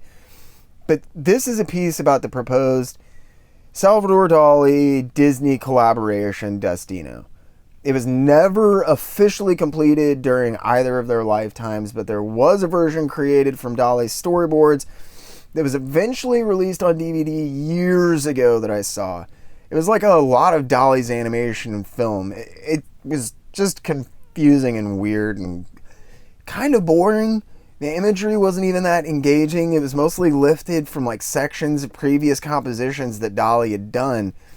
I guess the entire set of storyboards was stolen at one point, but many of them eventually found their way back to Disney when Dali was approached to sign some of them by a prominent art dealer who had no idea he just purchased stolen goods. So in the article, they talk about how Disney might still do it, and they were just kicking around the idea, only to table it again because they couldn't figure out how to like market it or what you would put it with. With DVDs, though, it ended up getting completed and concluded as part of the Fantasia 2000, I believe. I thought it was crap, but hey, if you want to check it out, people will basically pay you to take DVDs of Fantasia 2000 at this point. So it would not be hard. I guess Disney and Dolly, according to the article, I do not know how historically accurate this is, but according to the article, they did get along fairly well. And I guess the project was essentially scrapped for like monetary reasons because they couldn't figure out how to really market the short. Interest in shorts was beginning to wane, and Disney didn't really want to do like another Fantasia, like another collection of shorts, which had been, I think, essentially the plan to stick Destino just somewhere in one of those. And they ended up getting most of the, like I said, they ended up getting a bunch of the storyboards back, and they used that to reconstruct along. There was another artist, is a Disney artist that I cannot remember. They talk about him in the article, but I just can't be bothered to really care. They got his help, and they did eventually finish Destino. It's short. I think it's like maybe 8 minutes long at tops. Mostly just like surrealistic, as you would, I'm sure, imagine. Like surrealistic visions and like weird morphing image, whatever. It was unimpressive. Now, Unknown Challengers. This is super cool because it's talking about the upcoming Jeff Loeb, Tim Sale Challengers of the Unknown series. If you haven't read it, really, it's an awesome series. It's the first collaboration between Loeb and Sale, and incidentally, it was Loeb's first comic book. He was working in Hollywood on a proposed Flash film, but they decided it would make a better television show, which is actually the show that was on at that time. And he got introduced to Jeanette Kahn and a few other people, and they asked if he wanted to do a book, but only about a dozen characters were actually up for grabs. And it turns out that Jeff Loebs wasn't really that big of a fan of the Challengers of the Unknown, as in he didn't really know who they were. He talked about looking at some of the original like comic books by Kirby and saying that if the colorist had screwed up the hair, you wouldn't have been able to tell anybody apart. And that's not necessarily untrue. It just shows you how new of an eye he was bringing to the project. He was like, oh man, these are the guys I'm writing for. Barbara Kessel, Carl Kessel's ex-wife, is the one who actually suggested that Tim Sale and Jeff Loeb work together. And she had seen some of Sale's other stuff, and he really liked working with Jeff Loeb. Obviously, as they went on to do something like a half a dozen miniseries for Marvel over the next decade and a half or so, ending in that disastrous Captain America series. But they were really good.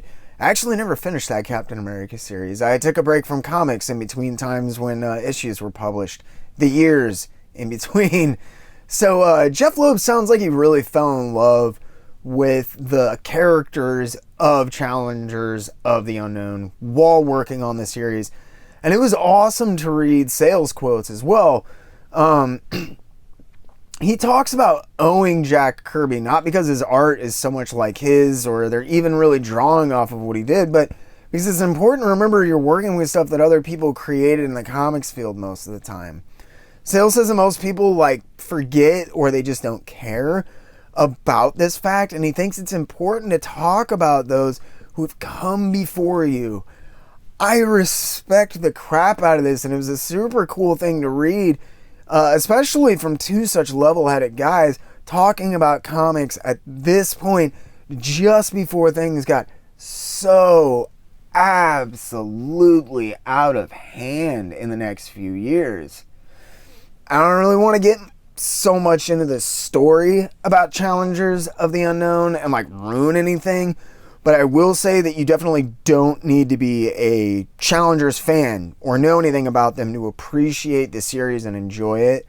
I think this might be in part because Jeff Loebs wasn't really a Challengers fan, and what's impressive is that it doesn't really feel like a reworking or rewrite of the original team or a completely new construct. Instead, it's just kind of updating them. It's also important to remember that they hadn't been seen since 1977, and so when Loeb and Sale took over the series in 1991, they had a lot of room to play. They could have done a lot of really crazy things and really drastically changed the characters, but they didn't.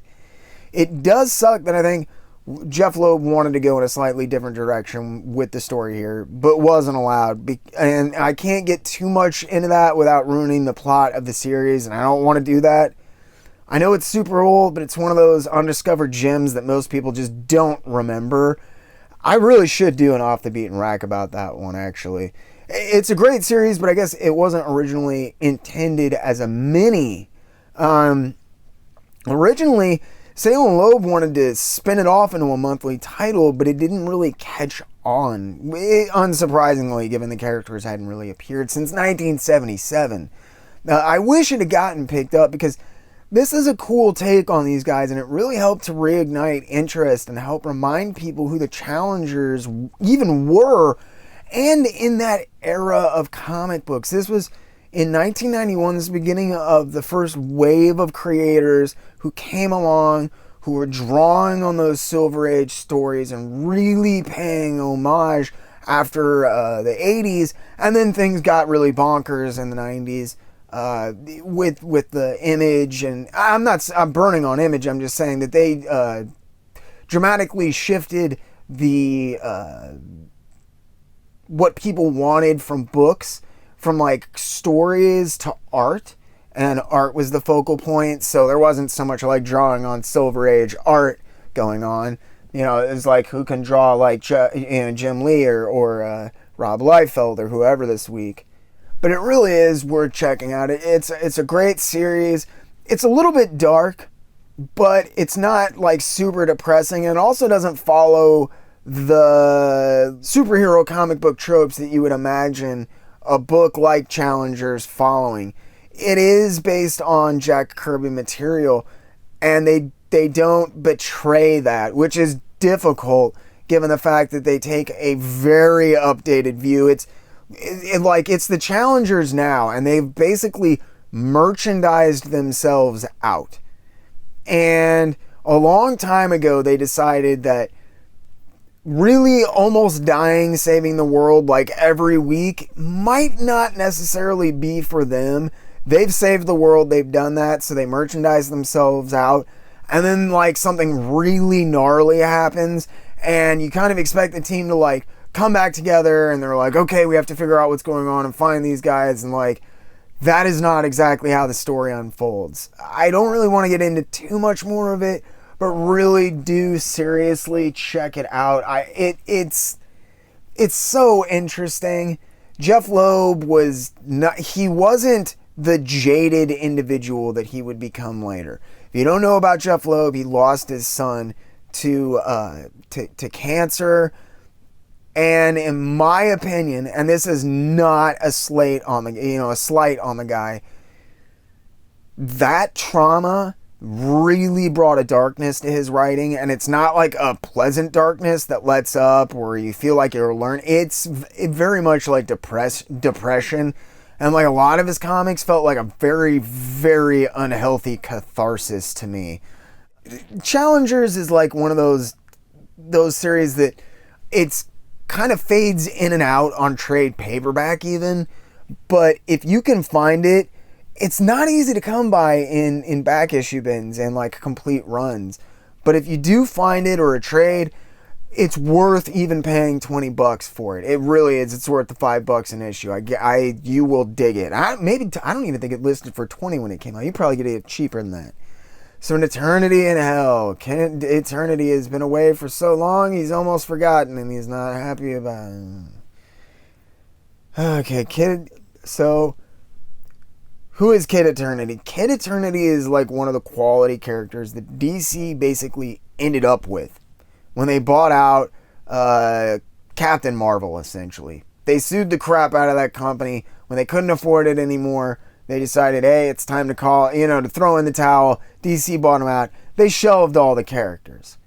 They didn't give a toss about having the characters. They wanted them off of the stands, because if you don't know this, Captain Marvel was trouncing Superman on the stands. He was outselling Superman. So DC was not happy about that. They wanted him off the stands. Kid Eternity is not Captain Marvel, but he started off as kind of the Captain Marvel proxy.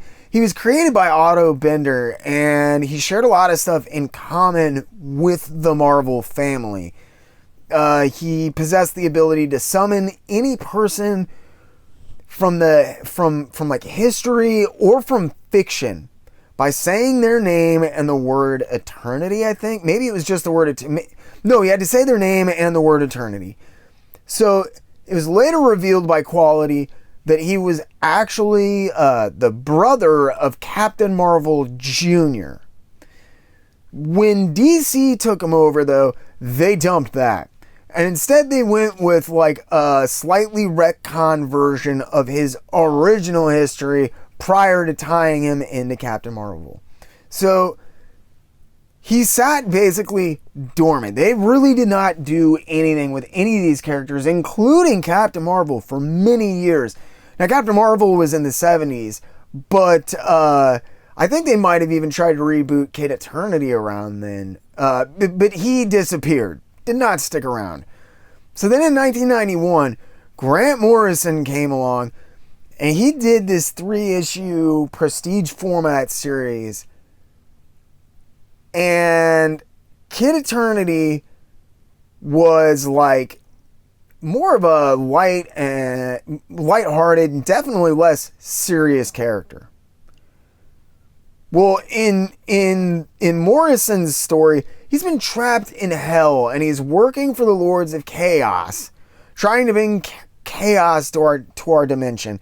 And it's not like DC hell that you always see either, from Sandman, where like Etrigan lives and stuff. I don't know. I think there are some like reimaginings that work and some that don't. And Morrison is also one of those guys who, when he's on, he kills it. And when he's not, it's like unreadable. There is all this annoying time hopping, and there's like massive amounts of flashbacks and flash forwards in this, like the beginning. Because I checked out the first like issue and a half to remind myself, because I know I read it back in the day. I was like, oh yeah, I remember that. It looks gorgeous. Does not read that way. I think the first issue takes place in like an hour or less, but it's all like jumping forward, jumping back, and like, oh my god, it is so annoying. It's almost annoying as like the character Kid Eternity. They suggest at one point, because like Morrison is so hot, that DC might actually want to spin off Kid Eternity into an ongoing. And the artist says he's been dead and in hell for 40 years, and when it comes down to it, that's probably where he should stay. And I cannot agree with that sentiment more. And that is where he stayed, man. Let me tell you, they did not reboot this series. Didn't have to worry about drawing this on a monthly basis, buddy. Don't worry. Like I said, there's some really compelling illustrations. I think perhaps there are elements of the story that were interesting, but like having this lighthearted Silver Age character come in and just, he's been in hell, and like he's working for the Lords of Chaos. And that's another thing, like getting the Lords of Chaos involved and like getting like seriously that big on this, not the most clever idea in this little limited series. It just didn't make, I don't know, man. It just didn't make like a whole lot of sense. I think, I just, that's the best way I can explain it. And it's kind of sad because, like, you know, like Morrison is just coming off of like Arkham Asylum not too long before this, and I think that's probably how he talked DC into it. He's like, I got this crazy idea, and they're like, well, you know, Arkham Asylum probably sounded pretty crazy on paper. That turned out pretty well. It did not turn out like that. Like, can it turn? I'm not even. Yeah. If you, I guess, like, if you have, like, if it's on Comixology again, or, like, a digital thing, it's worth looking at. I wish Fegredo, I think, Fegredo is the guy who painted it. Like, it's worth looking at. Not necessarily, like, worth reading, though. Now, Metropole Life. Metropole, I don't know an inordinate amount about this series. I'm going to tell you though, based on the artwork and the write-up and stuff that I saw in here, I'm going to have to check it out. It's kind of a shame he never got to finish it up the way that he wanted to, but this series sounds pretty cool. This is an interview with a guy named Ted McKeever about Metropole, which is his new series. I need to go back and like check more of Ted McKeever's work out. He's a really interesting dude.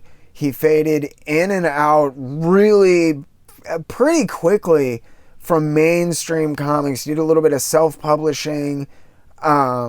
He's probably best remembered for his early independent series Transit, but he worked in comics for decades, really, in not necessarily obscurity, but more like he was an artist's artist, is the way I would put it. And he retired in 2016 from comic books pretty resolutely to concentrate on painting. So Metropole is this huge post-apocalyptic landscape that takes place inside of a city. And see, this is going back to like why Jim Shooter is saying like, maybe we shouldn't do a post-apocalyptic. That sounds like maybe everybody's doing that. Yeah, like because Ted McKeever is not your run-of-the-mill writer or artist or anything, and he's tapping on that, you know, post-apocalyptic vein right now. So it's probably a wise move that Shooter pulled back. A lot of the stuff Shooter did with that early Valiant stuff was very clever, and I think most of the stuff that went awry and didn't work about Valiant, besides the art, which just almost can't look past in some cases, like, was Jim Shooter and his forethought, because the guy was clever, he was smart, knew how to run a company, pulled Marvel's butt out of the fire. So the way they fired, anyway. But there's like, in Metropole, there's like, Metropole refers to the city. There's like going to be this sealed off city is like essentially what McKeever had as this idea in his head. There's an enormous cast of characters set up in the first couple of issues that hold over from his other series, Transit and a couple other things. And a bunch of them apparently get killed off as angels and demons start showing up and having these increasingly violent and destructive fights inside of the city. So I guess McKeever had planned not just like Metropole as a standalone series, but is going to be 12-issue volumes, and he had the first 4 freaking volumes planned out. There was like supposed to be a Metropole universe which unified all of his other writings. Eddie Current was another one that he had done. There's another one like something pencil or erasers, like broken erasers, I think. Anyway, there was one other Metropole series, Metropole AD, that came out a little while later. But McKeever did not get along with Epic, who was putting out Metropole. He doesn't talk about it in here because it's just starting. And I couldn't find a good interview with McKeever where he talked about it. But he got along with Epic so poorly, he basically decided to leave the industry because of it. He put out a few books and self-published some stuff, but he retired from comics completely in... I think he retired in 2006, actually, not 2016. It's been a while. I forgot. Because he did a really great, I think it's called, Pencilhead, that he did for Image, which was kind of his swan song. McKeever's art is absolutely gorgeous. His writing's really interesting, and I don't know how I missed Metropole. So apparently, the Metropole had been kicking around in McKeever's head for quite a while, and he'd had one of the bigger publishers make him an offer that really weird. Instead of using his original characters, they wanted him to plug in their original characters and make it like an event type deal, like a summer event. And McKeever did not like the idea. And so he decided to, instead of using these other original characters from, I don't know if it's Marvel or DC, I assume it was Marvel at this point because they were the ones who were really big on events. Could have been DC trying to make a play at that, though. You know, they had Legends and anyway. So, but he decided, instead of using their original characters, to draw in characters from like Eddy Current and Transit, which readers were familiar with. Not necessarily to sell Metropole, but to fill it with characters that he thought were realistic, because he already had them in his head. He knew how to draw them, and they fit his archetype for this series. And I remember seeing some stuff about this, but I never really got a chance to check it out. Eddy Current and Transit are both amazing. I'm going to have to give Metropole a read. Like I said, it's sad that it got cut short. I don't know if he ever got a chance to really wrap it up, considering how much stuff he had planned for this series, 4 years ahead before leaving Epic, and mainstream comics in general. But he does say in this article that each volume is going to be a self-contained story. It'll kind of wrap itself up. So I'm hoping that the 2 volumes of Metropole that did make it out are kind of self-contained enough that I can read them and enjoy them and won't be upset that the series got canned. So I guess Metropole is going to be like it kind of McKeever's play at mainstream comics. Although he wasn't really interested in changing much or actually playing to that demographic particularly. I mean, even visually, he chose to intentionally make all the heroes in the story look more like real people than superheroes. There's like heavy set people and a skinny guy. You can see him, on that front page. And like McKeever's art style is kind of distorted and strange at points, so they look even weirder. But like that's kind of the point. They look nothing like an archetypal superhero.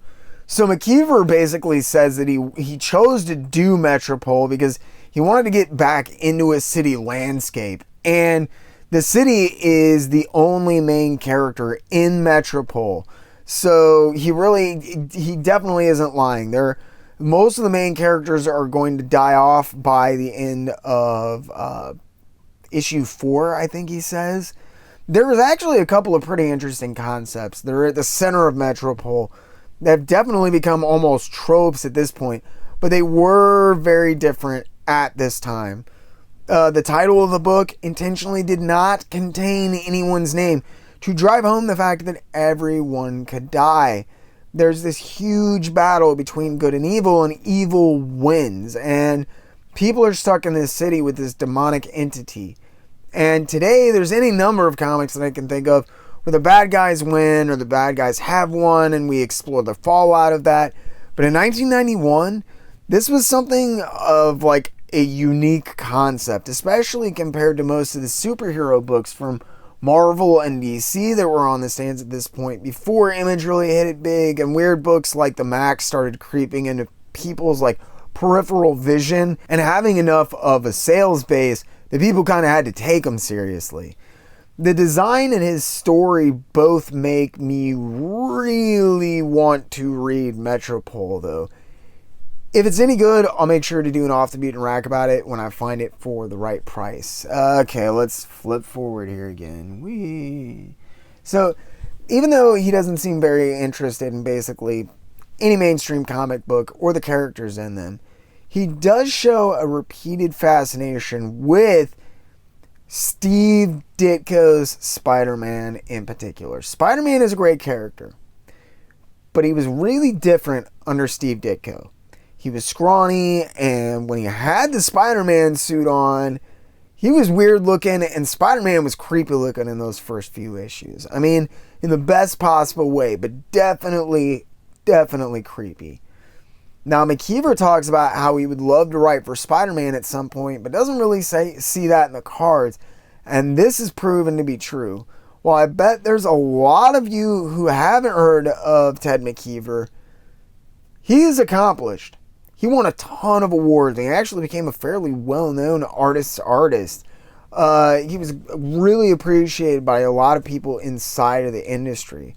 And like I said, he retired in 2006, I think. But if you dig stuff outside of the mainstream, I highly recommend checking out Ted McKeever's Eddy Current, Transit.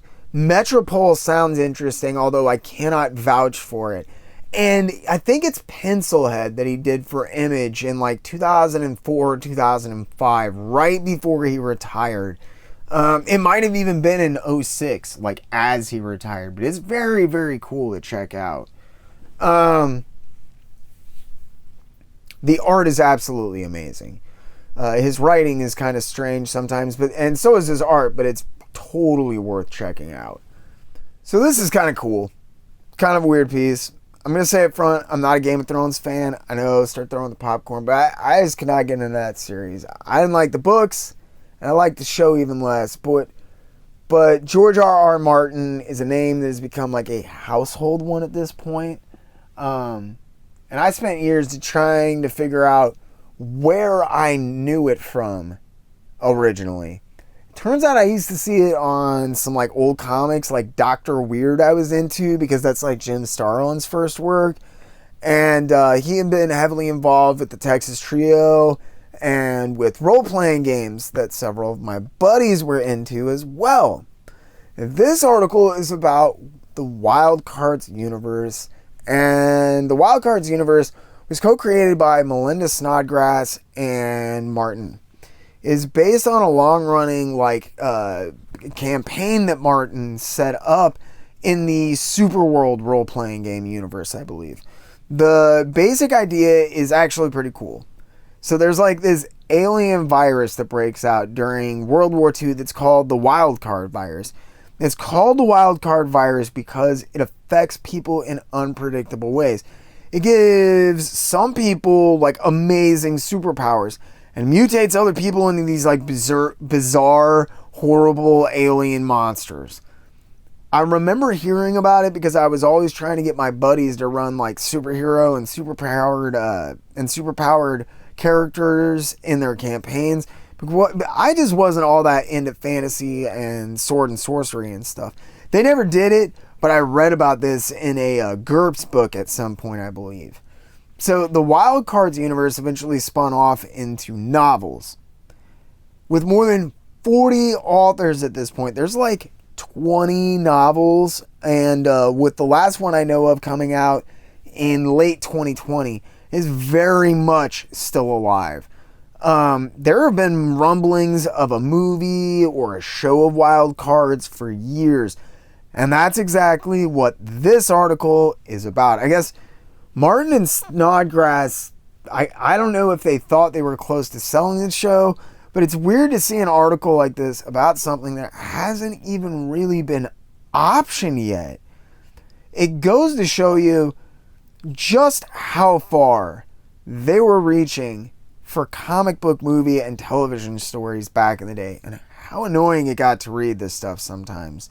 As far as Wild Cards goes, it was just optioned again in 2020 by Hulu. But they then passed the show off to something called Peacock, which I assume has something to do with NBC, in March of 2021. So who knows? We may still see Wild Cards yet. I'm not holding my breath. So Martin goes on to talk about the problems facing comic shows at the time, which is mostly budget and audience problems. He's not sure that there's enough of an audience built in, and the budget is so low it's hard to do good special effects. He says the Flash show is awful and that he thinks Wild Cards is going to be better. They reference like 3 other articles and other Starlog publications that Martin's recently appeared in, so I'm guessing he mentioned this to them and during one of their other interviews. They kind of picked that up and ran with it because they didn't really have something to fill this space out in the magazine with. This and the Flash piece are like the definition of filler material, in my opinion. Martin does talk about the fact that with film, you get budget, and with television, you get space and time to tell a longer, more intricate story, but you have to choose between the two. And that's funny because Game of Thrones, while definitely not my cup of tea, had a great budget and a long shelf life, and it feels like Martin may have spent the better part of the intervening years between this article in 91 and Game of Thrones finding kind of that perfect balance between budget and length when he got to HBO, I think was who aired that. This shows you who I know. Could have been Stars or Cinema. I don't know. Don't care. He talks a lot about the novels as well. It's not that I think it's bad. I don't like sword and sorcery. So it's just like I can't be bothered. Like Conan by Barry Windsor Smith is as sword and sorcery as I get. So he talks a lot about the novels as well. Like I said, there have been like 40 authors and like 20 books as of 2021 on the series. And at this point, Martin is just starting to really talk about expanding the scope of the series and bringing on new authors to bring fresh perspectives and new characters. He says that the series will continue indefinitely until he either runs out of stories or ideas or the book stops selling. But that doesn't look like it's going to be happening anytime soon, even now. They finally talk a little bit about the comic series, which was coming out at that time.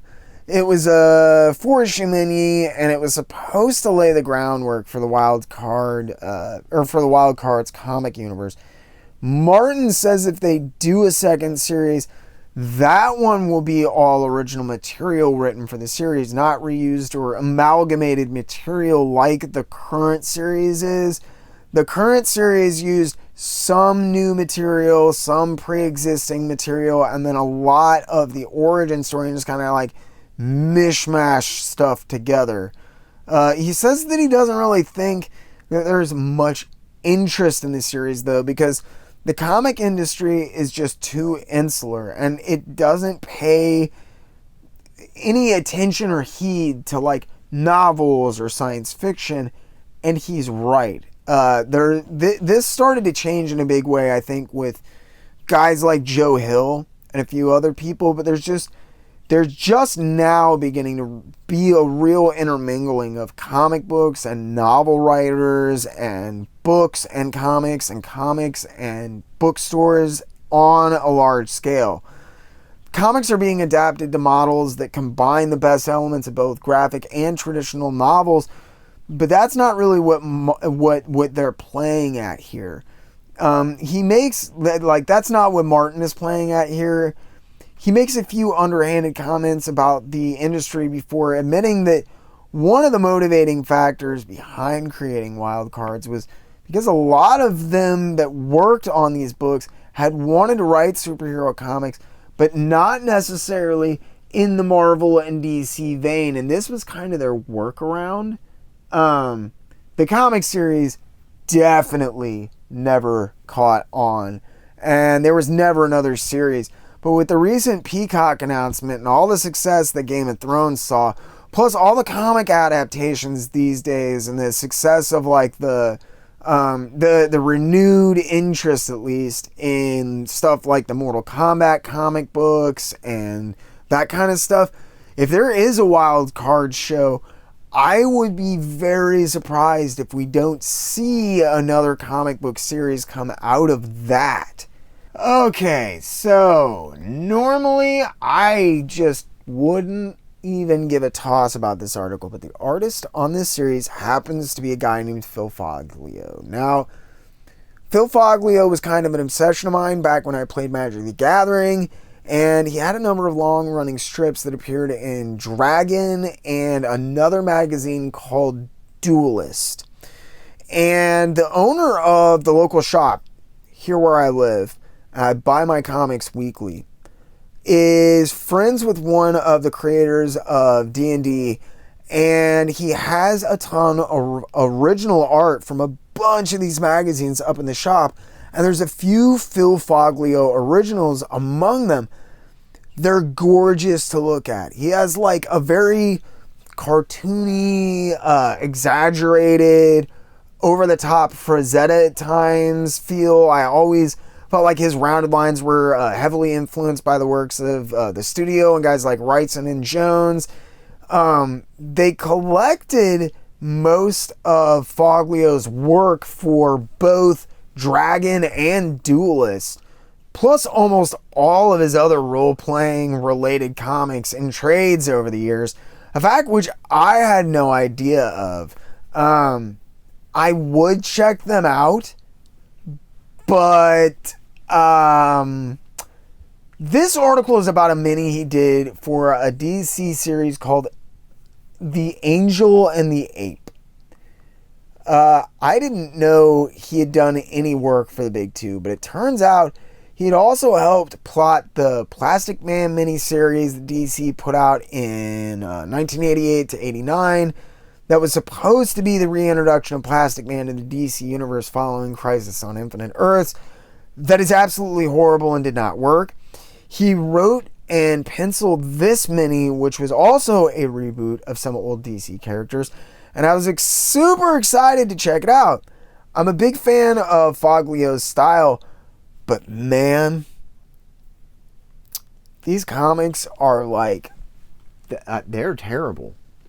I mean, I don't really know what I expected about a comic about a giant talking gorilla and a beautiful blonde who solve crimes together, but it was not this. And like, you can see like the teaser image where they're like in shadows. It looks cool enough. This series, oh my good God. This series couldn't figure out whether it was being written for 4-year-olds or 40-year-olds. And it didn't succeed at either one.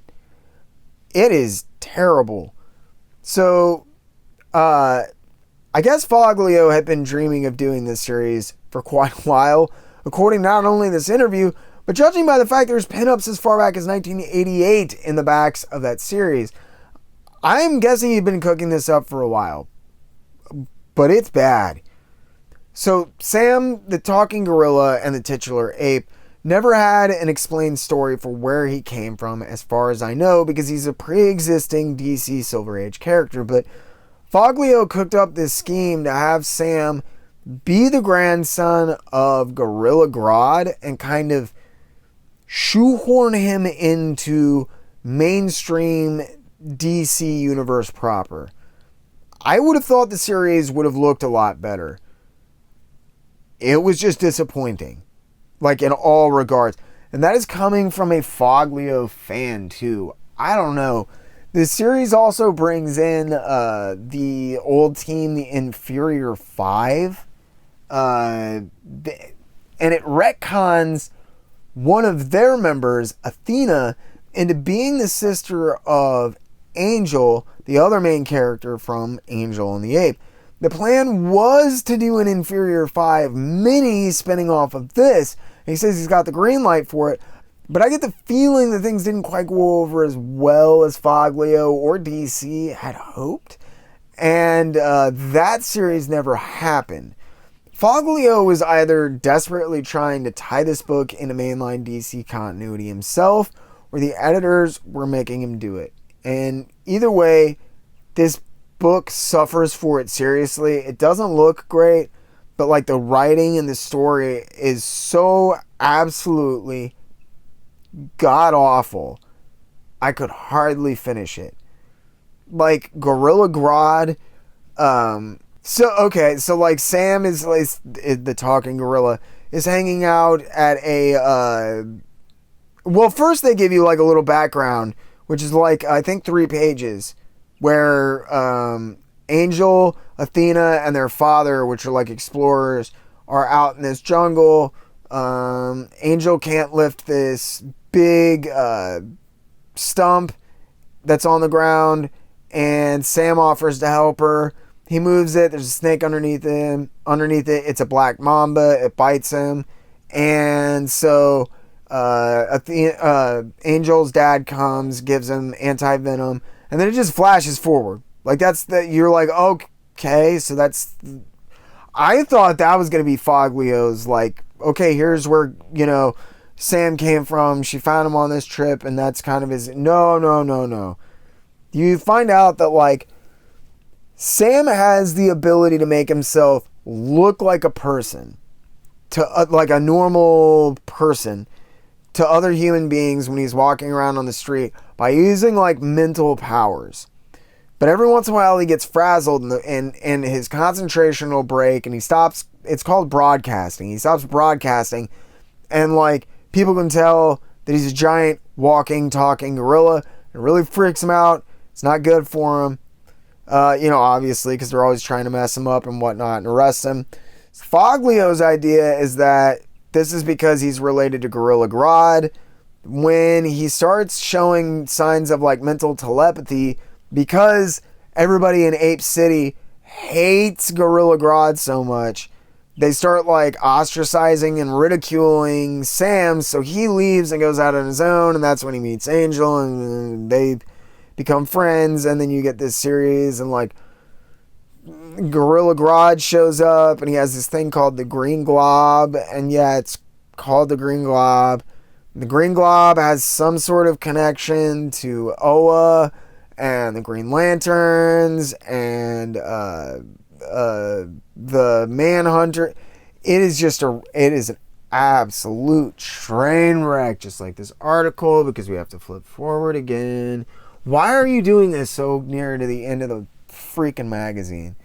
So he did, however, get the green light on a different series that he mentions in this article, which is another old Silver Age DC character, or rather 2 of them, Stanley and his monster. Now, I always thought there was actually a lot of potential in this weird concept. So, this kid Stanley ends up in a sewer. Don't ask me how, don't remember.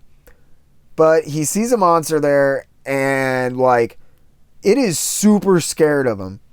Apparently, it's this demon who's been kicked out of hell. His name is the Beast with No Name. And he's been kicked out of hell for being too nice. Lucifer basically banishes him to Earth, looking like a demon, thinking that people will treat him like crap, that the Beast with No Name will get super pissed off about it, and then Lucifer can bring the enraged demon back to hell, where he can take out his anger on like souls and torture them and such. This kid Stanley isn't scared of the demon, and they quickly become friends. So like in the original series, he brings the monster home, and his parents, for a while, his parents think he has an imaginary friend. But when they find out he's actually a demon, they freak out. But then, and this is like some of the quirks and the things that I love, they decide like there are all these superpowered villains and like these superpowered like heroes that are psychos destroying cities running around, and like they're demons, obviously. So maybe having a good-natured demon companion for their son might not really be that bad of an idea. The original series was like pure camp. It was pure comedy, and I couldn't really get into it, but I did enjoy the concept. Unfortunately, Phil Foglio laid into that like the comedy angle full force, because I did check out his Stanley and the Monster series as well, hoping against hope that it would be better, and it would. Oh, woof. Like, Stanley and his Monster did not come out in 1991 or 92. It came out in 93, but it is the exact series he's pitching here. The way Foglio sold this one was like tying Stanley and his Monster, which I believe he named Spot, into the recently revamped Hell a la Neil Gaiman. Well, they would have been recently, well, at least they would have been recently revamped when Phil Foglio was pitching and sold the idea in like 1990 or 91. So by 93, it was kind of like old news.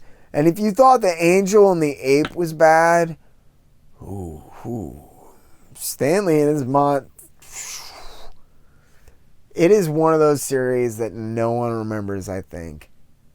And it was one of the numerous, just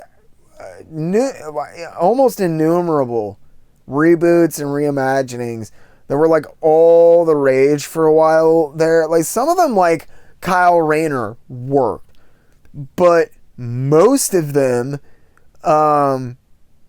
like Azrael or Angel and the Ape and Stanley and his Monster, did not. I do still want DC to let me have a crack at Stanley and his Monster, though. I think I could do, at least give me a 64-page, like, just standalone prestige. I could rock that, man. I love the design of Spot, and I'm going to shut up about this obscure mid-60s DC character that none of you have ever heard of or read.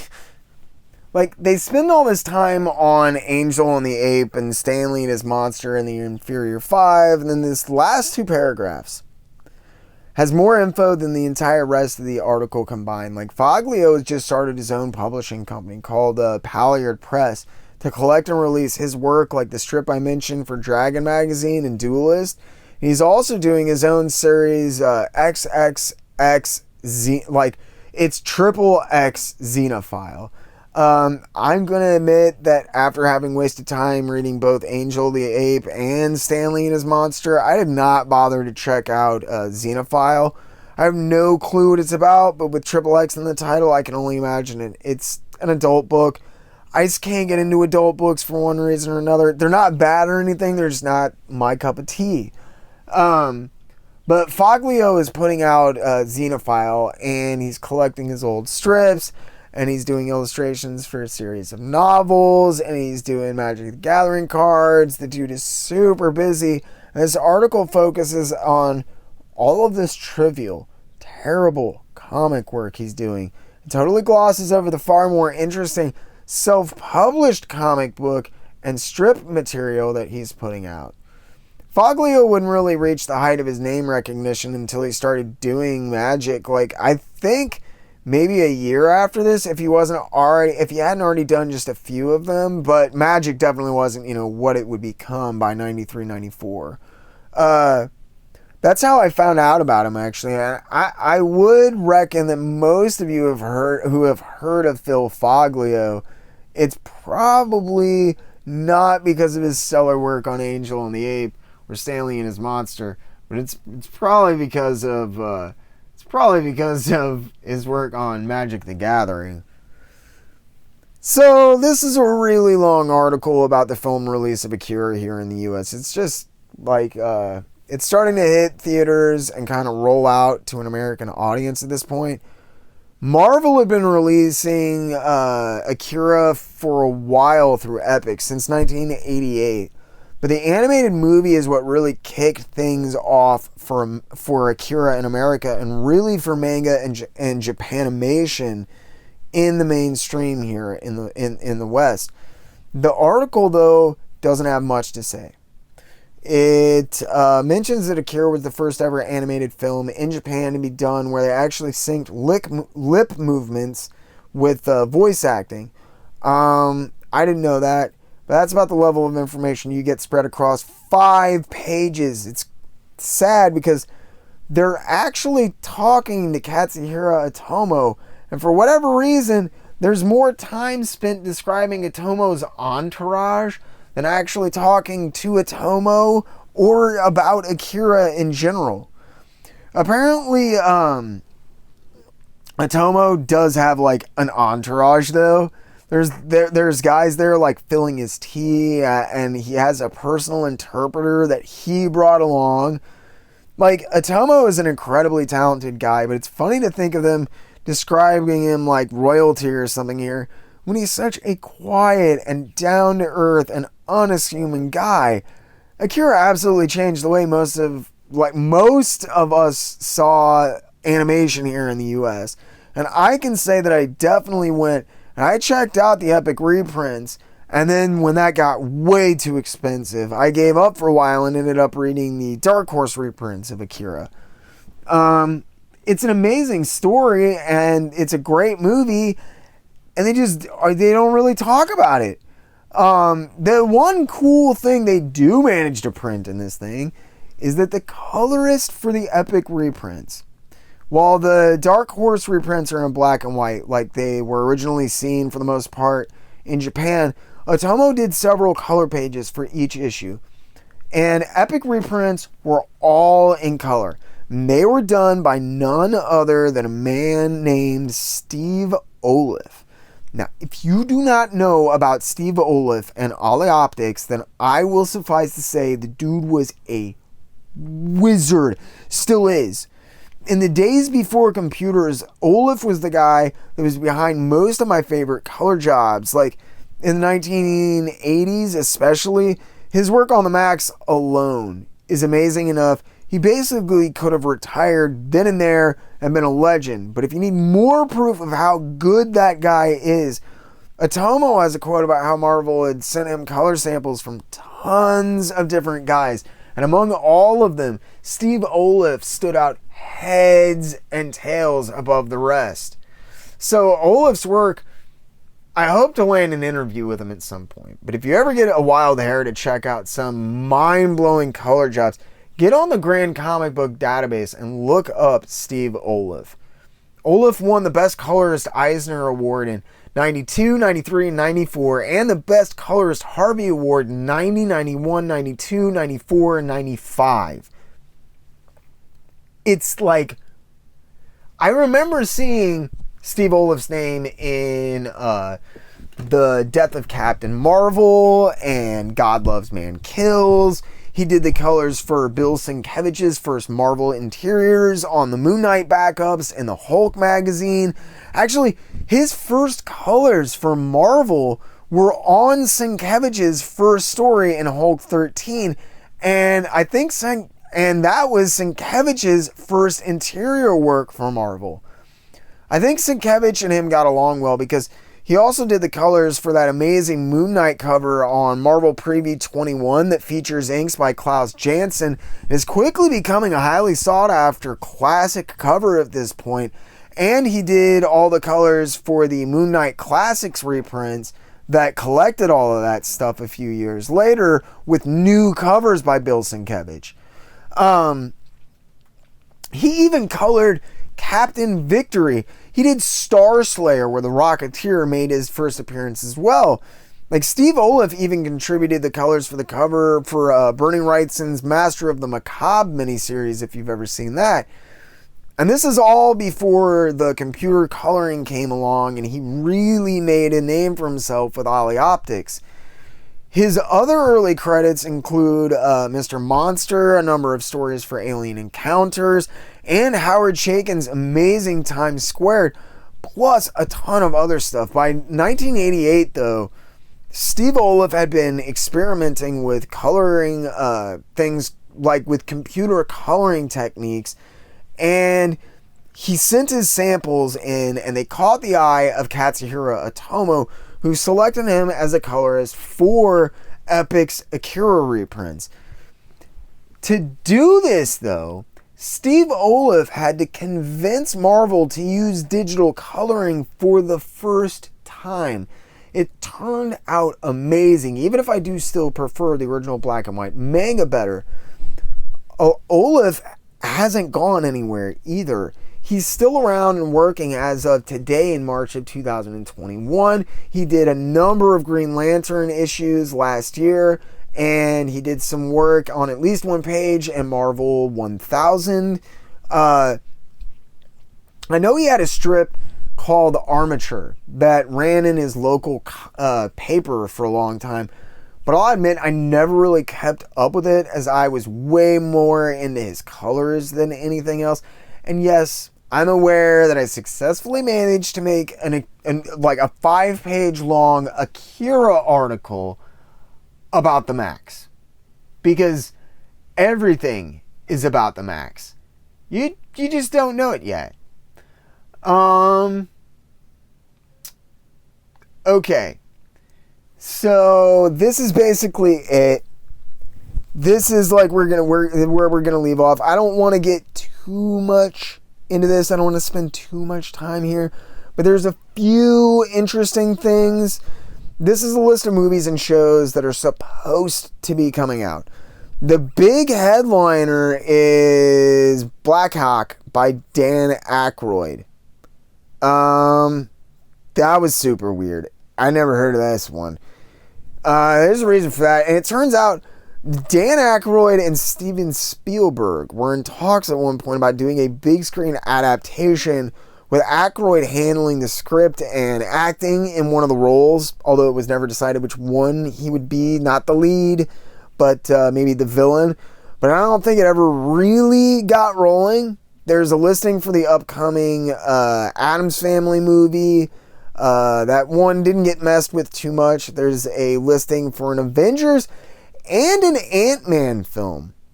I've heard rumblings where people were interested in the Avengers, and even maybe that it had been licensed, but I never, ever in my life saw a listing for an Ant-Man film before, and I definitely never saw a listing for an Avengers film either, though I do not know how reputable this list is. There's a Batman sequel, which obviously goes on to become Batman Returns.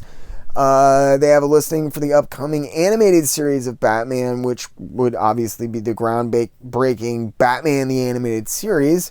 There's the ever-expected Beetlejuice sequel, but there's also a listing for the animated show, which is getting ready to come out right at this point and would go on to run for a number of years. It was actually pretty successful.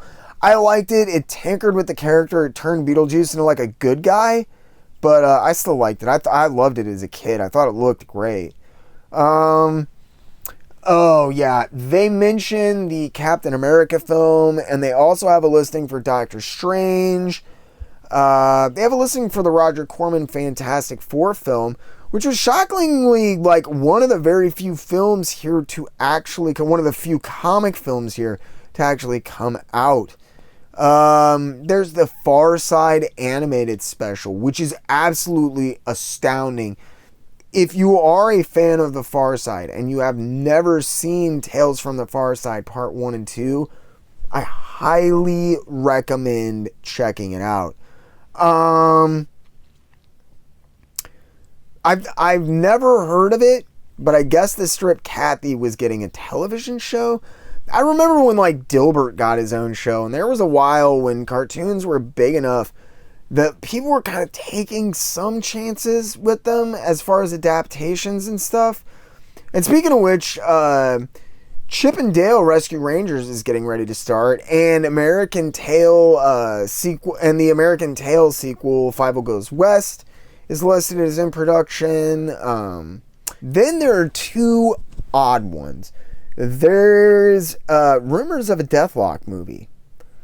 I've never heard of that before, and a Daredevil television show. Now, I always heard that Marvel was trying to push Daredevil because they thought it would be easier to do him on a smaller budget. But this is the first time when I saw Deathlock, definitely.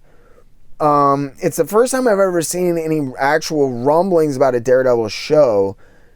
Definitely the first time I've ever heard of the Avengers, and certainly the only time I've ever seen Ant-Man is actually being in the works.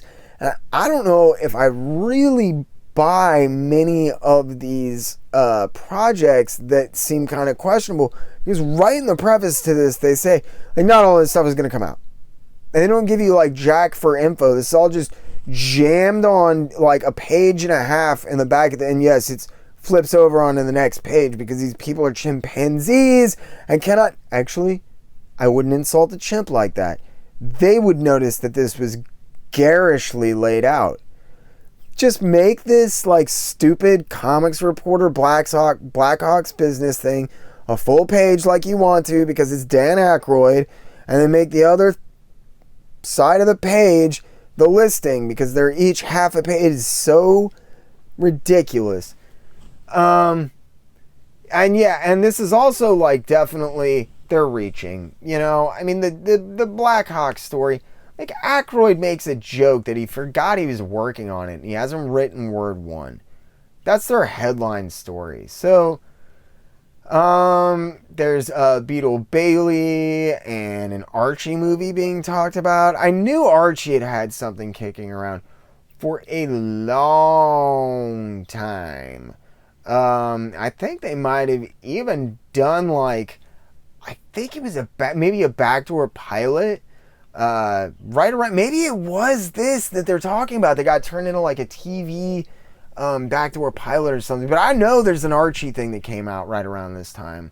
I think it might even be streaming on something right now, like Hulu or... No, that was the animated series. Never mind. Sorry. Anyway. So, Fish Police is listed here, which is crazy because I think that show lasted for all of, like, 3 episodes. I have a bootleg DVD around here that's like 6 episodes, which is everything that they ever did. But I know not all of them aired because, like, 3 of them are taken from pre-air runners. I always loved Fish Police, but seeing it in print as a television show is a real trip because no one mentions or remembers that show these days. Garfield and Friends is listed. I always loved that show. But then there's a bunch of those movies and shows you've heard about for, say, like 2 decades before anything ever happened with them. We got, like, Green Lantern, Green Arrow, Ghost Rider, Judge Dredd, and The Incredible Hulk. I mean, okay, so, like, I guess Judge Dredd with Stallone did come out in, like, 95 or something. But you wouldn't see action on most of those properties, even the ones that did manage to get made into films, for 10 years plus. What's insane, though, and I've never read this script, and this makes me so sad, the writer for Judge Dredd is listed as Howard Chaykin. Can you imagine how cool Howard Chaykin's Judge Dredd would have been? Like, I don't even care about Stallone. There would have been no Rob Schneider in that movie. And, like, yeah, Stallone kind of sounds silly. And, like, the outfit was a little bit big on it. Looked kind of a little bit silly. Like, it was really accurate. And I still love the way that he looks. Yeah, obviously, Dredd is the superior film. And I think Dredd, and it's funny because we were talking about this in one of the streams. I think it was last week when I was doing the Barry Windsor Smith. I don't remember how we got off on the topic, but we were talking about, like, the best comic book adaptations ever made. And, like, even a bunch of people who were like, yeah, Dredd's not really my favorite movie. Like, I like some other, comic book movies better. But, like, Dredd is probably the most accurate and, quote, best comic book movie ever made. Because I don't know how much more, true to Dredd you could really get. Unless you did, like, Mega City 1 some real justice. Because there was no budget. They had to lock them inside of that tower. But still, that movie is boss. But, like, it made me be like, man, can you imagine if, like, Howard Chaykin had given them the script for Dredd? like had that the Urban Dread be written by go back and use that script, that'd been so oh cool. Anyway, The Mask is being optioned already. There's a listing for the infamous Justice League live action pilot. Dude, when I first saw that, I legit thought it was like a fan film or a parody or something. Turns out DC has just always sucked at translating stuff. If you've never seen it, like, pause this and go watch a few minutes of it here on YouTube. Trust me, it won't be long. You won't finish it. Are you back? Thought so. See what I mean? It's embarrassingly bad. And I seriously did not think that it was actually real for years until I saw listing after listing for it and magazine after magazine back in the day covering this stuff. But even then, they just kind of never mention it again. Usually it just dissipates into the ether. And I think that's kind of like where it belongs. There was also talks of a Johnny Quest movie, which just weirds me out. I think maybe it was like the guys trying to drum up interest when the Kamiko series was doing well. You know, they had all those great Dave Stevens covers. It's just Bill Sienkiewicz did some covers. And William Messner-Loebs was writing it. It's very freaking solid. If you ever get a chance to pick up the Kamiko Johnny Quest series, I do recommend picking it up. So to finish this off, there is just like a slew of bizarre things back here. Now, the Power Pack TV pilot, I think, I could be wrong, but I'm pretty sure that actually got made. I don't know if it ever saw the light of day or it ever got released, but I'm pretty sure it got made. The Plastic Man movie is getting rewritten at this point. I have the script for that. At least one of the scripts. I don't know which rewrite it is, but it was totally decent. Would have never been doable with special effects unless you gave it like something like The Mask, you know, size budget, which they wouldn't have, but it was totally decent. There's a freaking Thor and Silver Surfer movies. Now, I can only imagine that's because Thor and Silver Surfer were cheaper licenses, you know, to like get from Marvel, but like, wow. Do you guys expect to pull anything off with the special effects on that? Because no. Okay, so the Phantom is here. Billy Zane, anybody remembers that? Yeah, that's the equivalent, well, that's what comic book movies used to be like for all of us. I am bummed we didn't get to see the Punisher sequel, though. There's a Punisher sequel here. I want to see the Dolph Lundgren Punisher sequel. I like that movie. I mean, not as much as John Bernthal or anything. Like, I'm not saying that. I'm just saying I'd like to go back in time and watch that. And speaking of going back in time, or well, I guess they don't technically go back in time. These cross dimensions. Freaking Sam Hamm's Watchmen. Woo! Yeah, that movie got kicked around forever. And the Watchmen script is far and away one of the worst things I've ever read in my entire life. Like, just stop right now, go Google it, and you will be able to find it. If you're so inclined, read it, crap your pants laughing, and then come back. It ends with the Watchmen being transported to our world in the end. It is like the most over-the-top, poorly written excuse for a film. Oh my good Lord. I think maybe... there's just no excusing it. It's awful. On every level, it's terrible. And so is this listing of movies. Why am I reading this? This is supposed to be a comic book magazine. This is Comic Scene. Like, I get that it's all about, like, entertainment and everything surrounding the comic scene, but, like, dude, drop the crappy Flash, like, the 4-page Flash piece and, like, 3 pages off your phoned-in Akira piece and give me a nice interview. they totally cut all the interviews out and down to in this to where they're almost like useless. I don't know.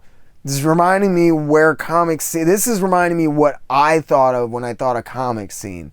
I'm working on another comic scene deep dive that I'm going to do as a follow-up to my last one before too long. But guys, it's like way past. It's like 10, 20 issues past this. I'm not holding out hope it's going to be any good. Hopefully it does have this one really good piece like this did, because it did have the one really good Barry Windsor Smith interview. Super frustrating. Like, why is this one decent interview made that? But I guess probably that explains why I don't remember this interview, because it was surrounded by this. Thanks for sticking with me. I got a few parting words, so let's hop up from the table and have a real quick chat. Thanks so much for sticking with me. I hope you enjoyed, maybe even learned something. If you did like what you saw, make sure you hit that like button. Think about getting in the comments section below and letting me know. Share these videos with your friends, and if you really enjoyed what you saw, make sure you Hulk smash the subscribe button. If you do that, make sure you ding the little notification bell so you never miss another video or premiere again. If you feel like you're in a position to help the channel grow, think about using the link in the description below to sign up for my Patreon page for exclusive behind the scenes posts, uncut interviews, full scripts, discounts on merchandise, and even a personal shout out on the channel. Speaking of which, this episode was brought to you by the Jerk Broadcasting Corporation and grants from the generous patrons you see on the screen right now. And I'd like to personally thank Weapon X Squall, David Arroyo, Mike Dolan, and the newest Wednesday Warrior, Chasen, for making this video possible. I seriously cannot thank you all enough for supporting the channel and helping make these videos happen. I cannot wait to see where the next year takes me and the channel, and none of this would be possible without amazing viewers like yourselves. If you want to support the channel but Patreon isn't your thing, there's links to JerkComic shirts and tons of other merch in the description below as well. Thanks again for sticking with me. I hope you enjoyed, and as always, I really, truly, and honestly ask only two things. Keep hitting those local shops and keep reading comics.